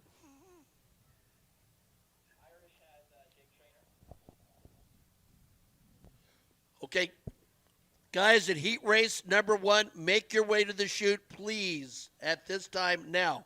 Irish has got Jake Trainer. All right, I got the 7th fastest guy here tonight. You're just out-qualified by an old guy, by the way, Jake Trainer. But you know what? This kid right here, he is no stranger to Victory Lane here at Lucas Oil Raceway Park. Jake, how's your car tonight? Well, we'll see here. I mean, we didn't time trial the best. We've been kind of fighting it. It's a brand new race car we got here, first night on it. So we'll see. We know that old dog Schrader still got some fight left in him, and we're gonna try and give him a run here tonight. He's been awesome. I hope he can keep his speed up, and we can get to racing with him later on tonight. Well, Jake, you know what? You run all types of cars. I mean, you run Silver Crown, sprint cars, 2-time Little 500 winner. What's your take on these Focus cars? Man, I love them. I mean, these cars here, just this package and horsepower, you know, engine package, everything about them, man. They just put on such a great show, and I hope it's as fun as it is for the fans to watch as it is in the car. But, man, I just have so much fun running these cars, and I wish we could do it more. Well, I'll tell you what, we're all going to work on it. But, Jake, good luck tonight, and hopefully we see you down here in Victory Lane, huh? I hope so. All right. Jake Trainer. So understand that Joe Ligori has scratched. He'll tag the end of the feature, so we'll move that inside lineup, so a little bit different from the lineup I gave you. It'll be O'Gara, Nick Hamilton, Ken Trader, Jake Trader, Kaylee Bryson, Chase Locke, Sammy Swindell, and Haley Pep. If you're in heat race number 1, make your way to the lineup chute now.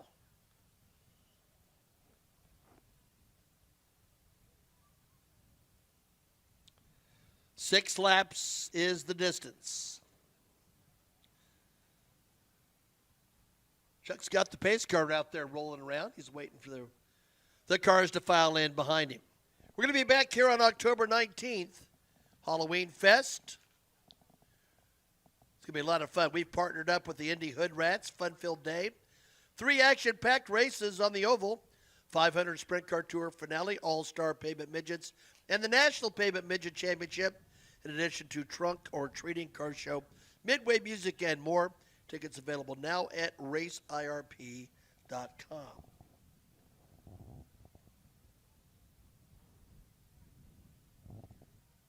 Thanks to our push trucks as they're in position.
And there goes Jake Trader. He's underway.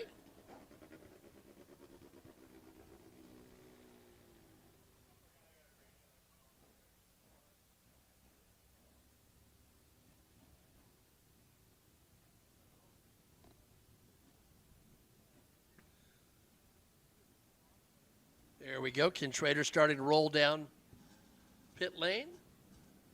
That's it. He just jumps right out on the racetrack.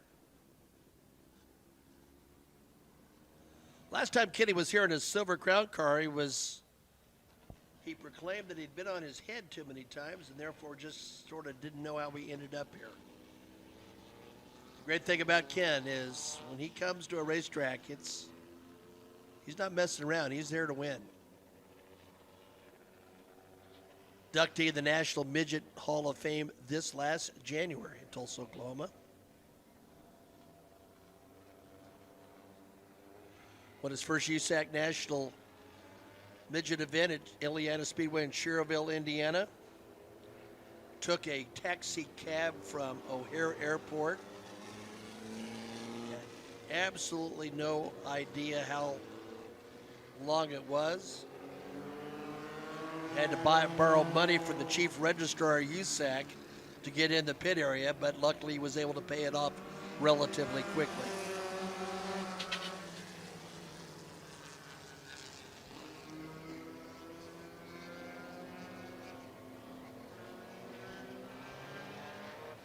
Derek Bishak should be in a race car.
will be coming to one this time by Austin Prock in the flag stand.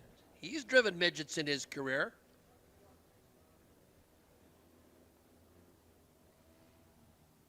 Now he just goes 340 miles an hour.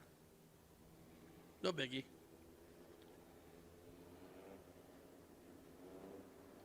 So again, Joe Ligori scratched, so that shuffled the lineup.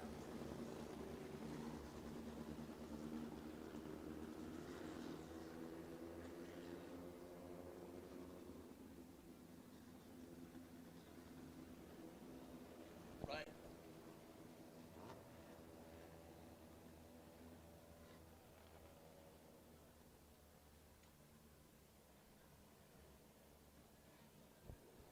Yeah, I looked at that front row based on what had happened with Ligori, and I thought, that's probably not correct. And then the eagle-eyed Jay Croxton caught that. And we need to make a switch here.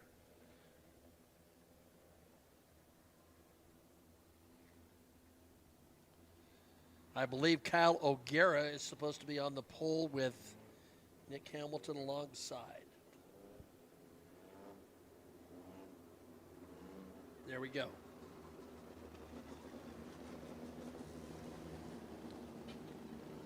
Ken Schrader and Jake Trainer. And again, Ken has provided some guidance for young Jake Trainer, given the involvement with the Seymour family.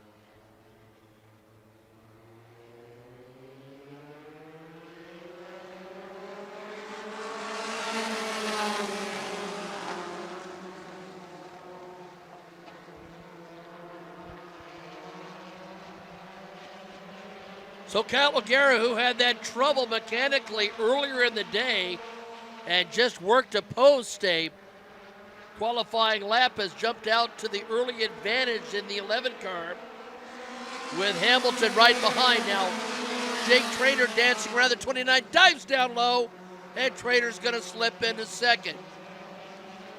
Trainer looked to wash up the racetrack a little bit in turn number 2. Hamilton and Trainer in a battle for the second spot. Both seem to be reeling in O'Gara.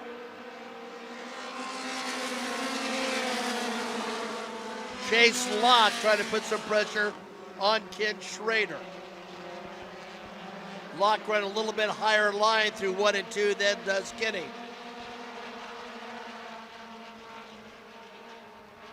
O'Gara leads above the bank, and look at Chase Locke trying to make things happen. Chase has dived high, he's dived low in his effort to get around Ken. Now he's going to try to squeeze by on the outside in 2. Meanwhile, Trainer has got the hook set on O'Gara, and he started reeling him in. Midway, Massachusetts, Jake Trainer.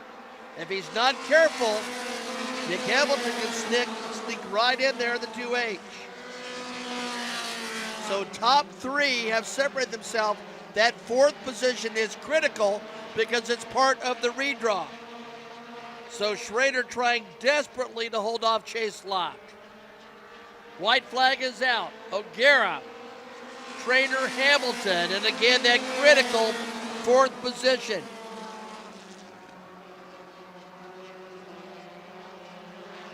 Locke tries to reload off a 2. Nick Hamilton has lost contact with the lead duo. Locke makes one last charge. That's a critical pass if he can do it, but he cannot. Kyle O'Gara takes it. Jake Trainer, Nick Hamilton, and Ken Schrader. Those 4 to the redraw. Chase Locke, Haley Bryson, Haley Pabb, Sammy Swindell, and we mentioned that Joe Ligori was a scratch. Heat race number 2. Garrett Saunders, the 88S from Lakeville, Indiana, joined by Ryan Locke from Chester, New Hampshire, alongside. Row 2, Dylan Coutu from Griswold, Connecticut, the 53, joined by Noblesville, Indiana's Michael Lewis in the 11. The Birdman, Nathan Bird from Goodyear, Arizona, the 88B, joined by Kyle Hamilton from Indianapolis in the 1.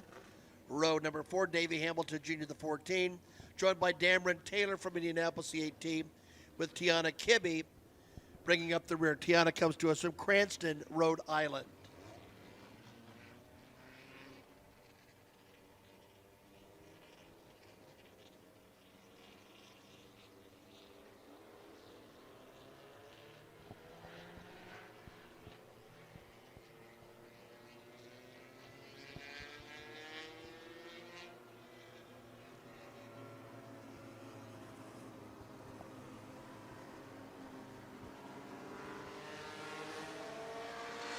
A week ago, I did not believe I would see anybody at this time in hoodies and in long sleeve shirts.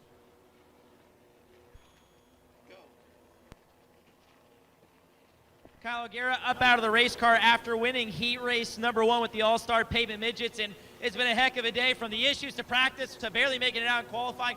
Not exactly the qualifying run you were looking for, but how good does it feel to repay these guys with a strong heat race as well? Yeah, super happy with that. You know, we got a little bit of work on the car to do still. Really would have liked to got some practice laps in today, but you know, it is what it is. We're working with what we got. And, big thanks to Brad and Nick back here, and David Ward for the opportunity. You know, him and High Performance Lubricants let us come play, and you know, hope to make him proud. We got some work to do before the feature, but happy with the heat race run.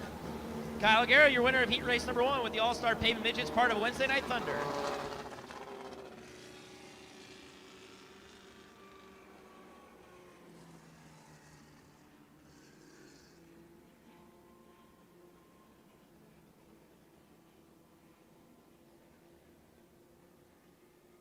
Jim Kinker tells me he's ready to make a comeback. And that's gone out on Flo, former winner here at Indianapolis Raceway Park.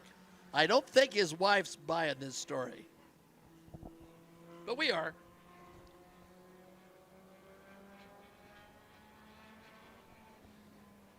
I think we're at one at the line here at America's Great Race Place. Been a busy day. There's been action behind us. And man, have we done some work on the strip. A lot of refurbishing over there.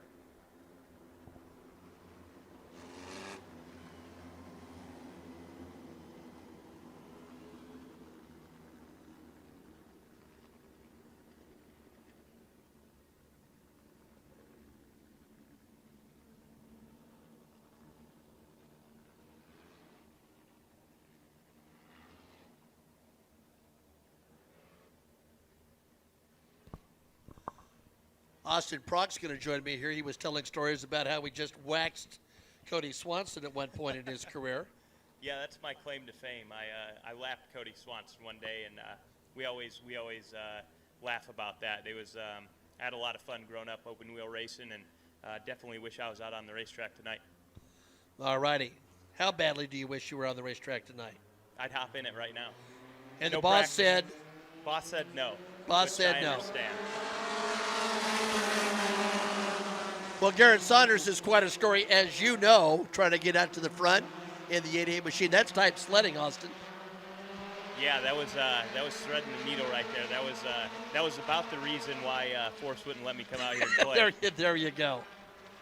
Yeah, he does have his reasons, but you can see this is tight sledding up front. There's Dylan Coutu. He's been a winner this year in NEMA competition, working the bottom. Garrett trying to work on the outside, and holy cow, look at that miss down the back straightaway. Whoa, everyone say a big woo up here. Michael Lewis back in a race car after a while, trying to get back into victory lane. He's the night before the 500 winner here. Now Kyle Hamilton, who you may have raced with a time or two, is running third. Yeah, I had a lot of fun racing with Kyle Hamilton back in the day, and Michael Lewis is actually one of my great friends as well. I grew up working with him at Tony Stewart Racing, and he taught me a lot about this sport. Yeah, he's an excellent guy, and he's just loving being back in the sport. So Michael's working the outside. Kyle Hamilton there in the one, and boy, I tell you, look at two's trying to hold everybody off.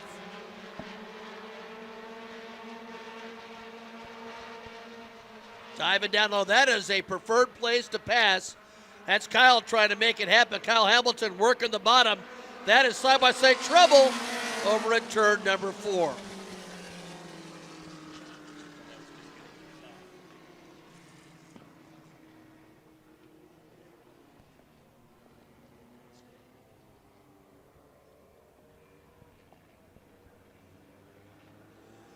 So there was a spin, no real problem there. That is Davey Hamilton Jr., who had trouble over at turn number 4. He's been a Summer Crown winner. You mentioned it was starting to get exciting. Close quarters racing there, Austin. Yeah, for sure. I bet Michael Lewis was licking his chops there, having the leaders getting side by side there. Might have been able to make a move, but might be tough on this restart. I remember when we first saw you starting to make your way in open wheel cars, and obviously we knew the Prague name. What was the thought process? What did the family say about you taking that step? Well, my great-grandfather raced midgets in Indy cars back in the 30s, so growing up I always thought that was interesting, and we didn't really know much about him growing up. My grandfather, he was really young when my great-grandfather got in a racing incident and didn't really know him, and I thought that would be a fun avenue to go. So definitely enjoyed it. It's definitely put me in the place that I am today and, made me the race car driver that I am. But the family's heritage and the NHRA is awfully darn strong. Yeah, for sure. We're 3 generations strong right now, and I really enjoy racing with my dad and my brother. It doesn't get much better than that, especially at a professional level. When you were coming up and you were running midgets, etc., in your mind at that point, were you going to end up in the NHRA? I just wanted to be a professional race car driver. I didn't really care what category it was in, and it sounds kind of spoiled, but I always said I would only go drag racing if I got an opportunity to drive a nitro car, and John Force gave me that opportunity, and you can't say no to John Force. Well, if you can, he'll keep talking until you say yes. I mean, we know he will. For sure. He didn't have to say much. He is it is an announcer's dream. You ask a question, you turn on the mic, and you just strap in. Yeah, you don't even have to ask a question. That's true. Good job, security. He's been great ambassador for motorsports in general, and we're glad that you've continued the family tradition. The Big Go is a big deal. Absolutely, yeah. Getting the win there last year in my rookie season in Funny Car was definitely epic, and once you get that taste of victory, you want it again. You know where that Wally's at? My living room. Your living room. That's where it ought to be. All righty, here we go. Michael. How about that? Got the whole shot there, didn't he? So Michael Lewis, who last time he raced here, we couldn't wipe the grin off his face.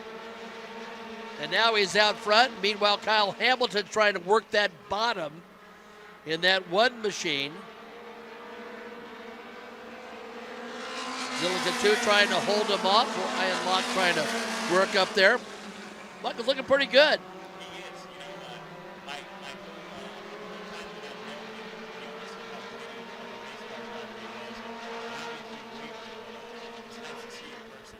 There you go. He's got to deliver, but guess what? Company is coming as the white flag comes out. Because that guy behind him, Kyle Hamilton, knows this oval too. So it's really a battle for heat race number 2. What do you think? Can Michael hold on? It's going to be tough. Looks like Kyle's got a good run going into 3, but I think he might be able to hang on. He's using the high side. Kyle's down low. They're getting sideways. Drag race. Whoa! Give it to Michael. We got to pack the chute at the end of that one. Michael Lewis gets it done. Kyle Hamilton, Dylan Coutu, and Ryan Locke. Nathan Burdick, rounds out the top 4. That's a critical 4th position. How about that? That was exciting. That's why I love Indianapolis Raceway Park. This is one of my favorite places to run a race car, and the fans got their money's earned right there. Okay, you worked at Tony Stewart Racing, and you ran midgets.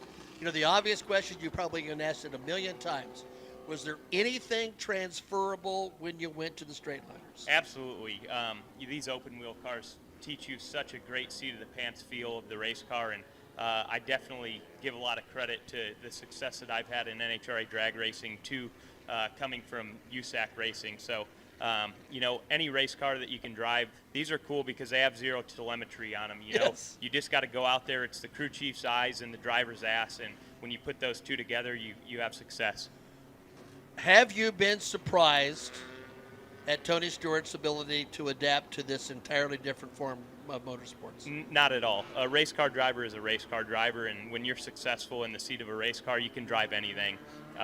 You know, and he's maybe the best to ever do it. You know, he's drove so many different forms of race cars and been so successful. It's definitely been exciting to watch, and definitely proud of him.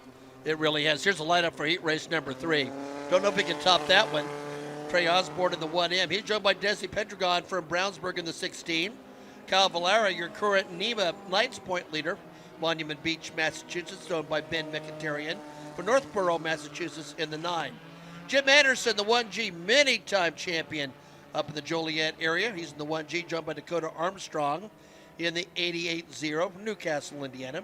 Dominic Stutzman from Hastings, Nebraska, joined by his brother, the 4 of Isaac Stutzman, and Lee Pierce from Liston in the 42. Now, the Pendragons have been involved in midget racing before. Do you or have you interacted with Desi? I've never. This is actually the first time that I'll be able to see him race. He was obviously a lot younger than me, and you know, we were in different stages of our lives when I was out here open wheel racing. But definitely great to see him out here. Go ahead, Ray. Michael Lewis gets the job done in heat race number 2 for the All-Star Pavement Midgets, and it didn't come easy. How are you able to hold off Hamilton there in the final run of the checkered flag? You know, I knew he was going to be there.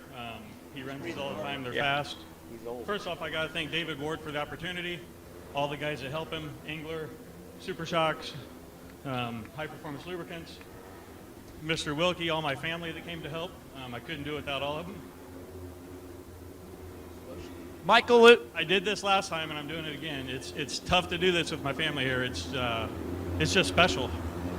Indeed it is, and he said that many a times during the last time we were out here at Lucas Oil Indianapolis Raceway Park. Pat, he was very good during the Heroes race. He's very good tonight so far. Yeah, he's emotional, but I don't know, Austin. Looked to me like he was breathing pretty hard. You had a quick diagnosis of the reason for that. Do you care what to share with the nation? Yeah, that was a good job by Michael, but I'm sorry, man, you're getting old. That brutal analysis is by Austin Prock. He busted my balls my whole childhood, so I'm glad to get him back right now. You got the mic and you can get even.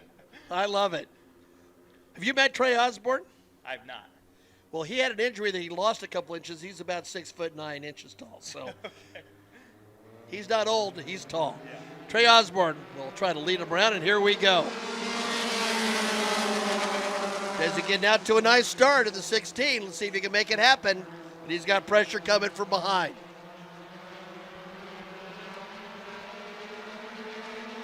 Very tight down the back straightaway. I thought maybe of going 3 wide there, but we thought better of it. And that's Dakota trying to make things happen. You want to keep your eye on that Dayglow machine. Dakota Armstrong, a NASCAR now O'Reilly veteran, a truck veteran, won an Anderson 400 midget race. At one point, he was the youngest professional champion in the history of USAC. That's changed now. That's a good battle further back there, Austin. Yeah, absolutely. Pretty close to 3 wide. But Desi's got an advantage. I mean, Desi's got a nice advantage now, trying to make things happen. He wants to run away and hide, as we see some action behind him. That's quite a battle. Again, the top 4 in the redraw. So those positions further back at Desi really matter.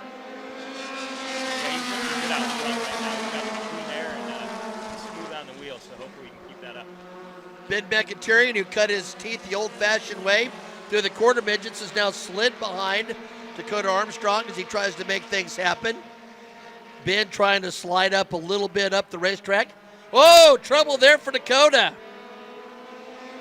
Man, he came to a stop at an inopportune spot. And it looks like we might see a little fluid behind him.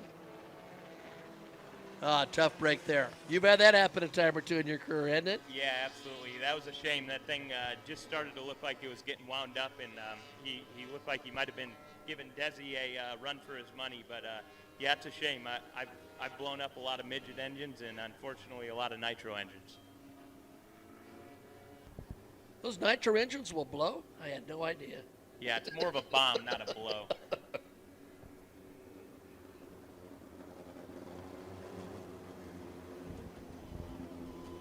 Well, the crew went out there and took a look real quickly, I think, to make sure there wasn't any fluid down, so they got to take a look at that. You know about that. You don't want your lane oiled down in NHRA competition at all. No, definitely not in NHRA competition, and definitely not here. These cars are motored around here pretty quick, and any fluid on the track, it'll get ugly in a hurry. You know, I think fans of your sport sometimes will watch, or I really should say casual fans, your sport will watch, and suddenly there's this conversation that this lane is better than this lane. And what goes into that? What makes a difference between that? Is it because fluid has been laid down? What's the factors? There's many factors. Fluid on the racetrack, not getting it cleaned up in the proper way, definitely can contaminate the lane. But all these, these racetracks, the grip level is not always consistent throughout the racetrack. So one lane may have more grip early in the run and less down track, and vice versa. So it's not always that one lane's better. It's just the application that you need to apply to get down that lane is different from lane to lane. So that's when you really got to pedal it and pay attention to what you're doing. I flat foot it. The crew chief's job is to keep the tire under control. If it does end up spinning, that's when a lot of this circle track, this open wheel driving comes into play, is getting the tire to recover and being smooth on the throttle to regain traction and hope and cross your fingers to turn on a wind light. So I was at Lincoln Park Speedway on Saturday night. We did some track work at intermission, and suddenly there's a fleet of four-wheelers over in turn number 3 because they're all track preparation experts. You understand that? The race drivers are all over there trying to guess what the track's going to do or offer advice for the racetrack to be the way it is. How much do you as a driver pay attention to the service at all during an event? I probably pay attention to it more than most drivers in the funny car category. I love to study it. I love to be involved in what's going on the race car. I believe that it makes me a better race car driver. So I look at it every session, paying attention to if the groove's really narrow or if it's widening up over the weekend. And I'll walk the racetrack too to see if there's certain areas of the racetrack where it's more porous or the grip looks thinner, just to kind of have a game plan in my head in case it does throw up out there. I can be ready for it. I've been in a race car at speed 3 times under my control, but I had a chance to do the 2-seater in Indianapolis with Davey Hamilton, and because I was working IndyCar at the time, they said he could juice a little bit more. My reaction to that experience was immediately I was disoriented, but suddenly things slowed down and I could see.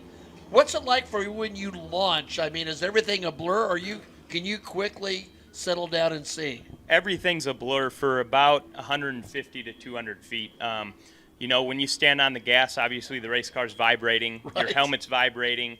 The chassis is vibrating, then the windshield in front of you is vibrating. So once the tire kind of gets in control and the aero starts to take over the body and push it into the racetrack is really when it starts to clear up. So aiming these race cars is very detrimental to getting it down the racetrack without overdriving it. Drake, take it away. Well, Drake's not vibrating. What's he got? Well, I just talked to Dakota Armstrong. He told me simply, it shut down on me. They're still working on the 88 as we're back to green. So that might be an electrical problem. Well, now Desi's got to hold off on a restart, and that is difficult, as you know. For sure, yeah. The restarts are so important here. It's easy to get picked off, and it's sometimes easy to pick someone off. So looks like Desi's doing a good job. The 9 was closing in on him there a little bit, but it looks like he's got a couple car length advantage again. Now Cal Valeri's trying to make things happen in the 17 machine on the bottom. That's the white 17. Again, desperately trying to get the top 4. Ben McIntyre's dancing around, Austin, trying to go to the inside. Yeah, that was a good move. That's two laps in a row. He got a good run off of 4, and it might pay off here. White flag's going to be out, and we may have another photo finish at the line. Desi Petragon trying to hold off Ben Mkhitaryan as they dive into turn number 2. Man, that makes you want to hold your breath, doesn't it? Yeah, there he goes. That thing's operating off of 4 right now, and that might be good enough to get the job done for him. Okay, the other. Oh, there goes Valeri sideways. Hold on, hold on, hold on. Oh, that caused your heart to skip a beat. The yellow comes out.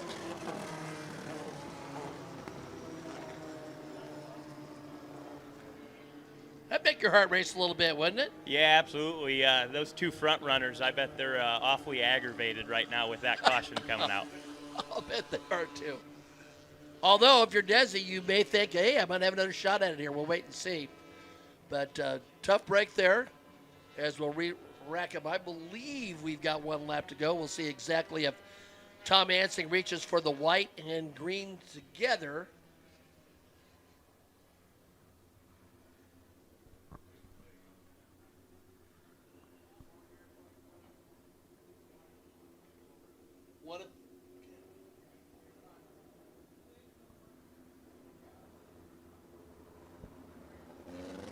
Okay, we're going to try. Yeah, that's what I thought. Did not complete that lap, and that's going to put Desi back up front. I was waiting for race control and our scorers to make that call, and they did. The yellow's going to come out, and I think we're going to have 2 to go, although we may have green and white together. Looks like green and white.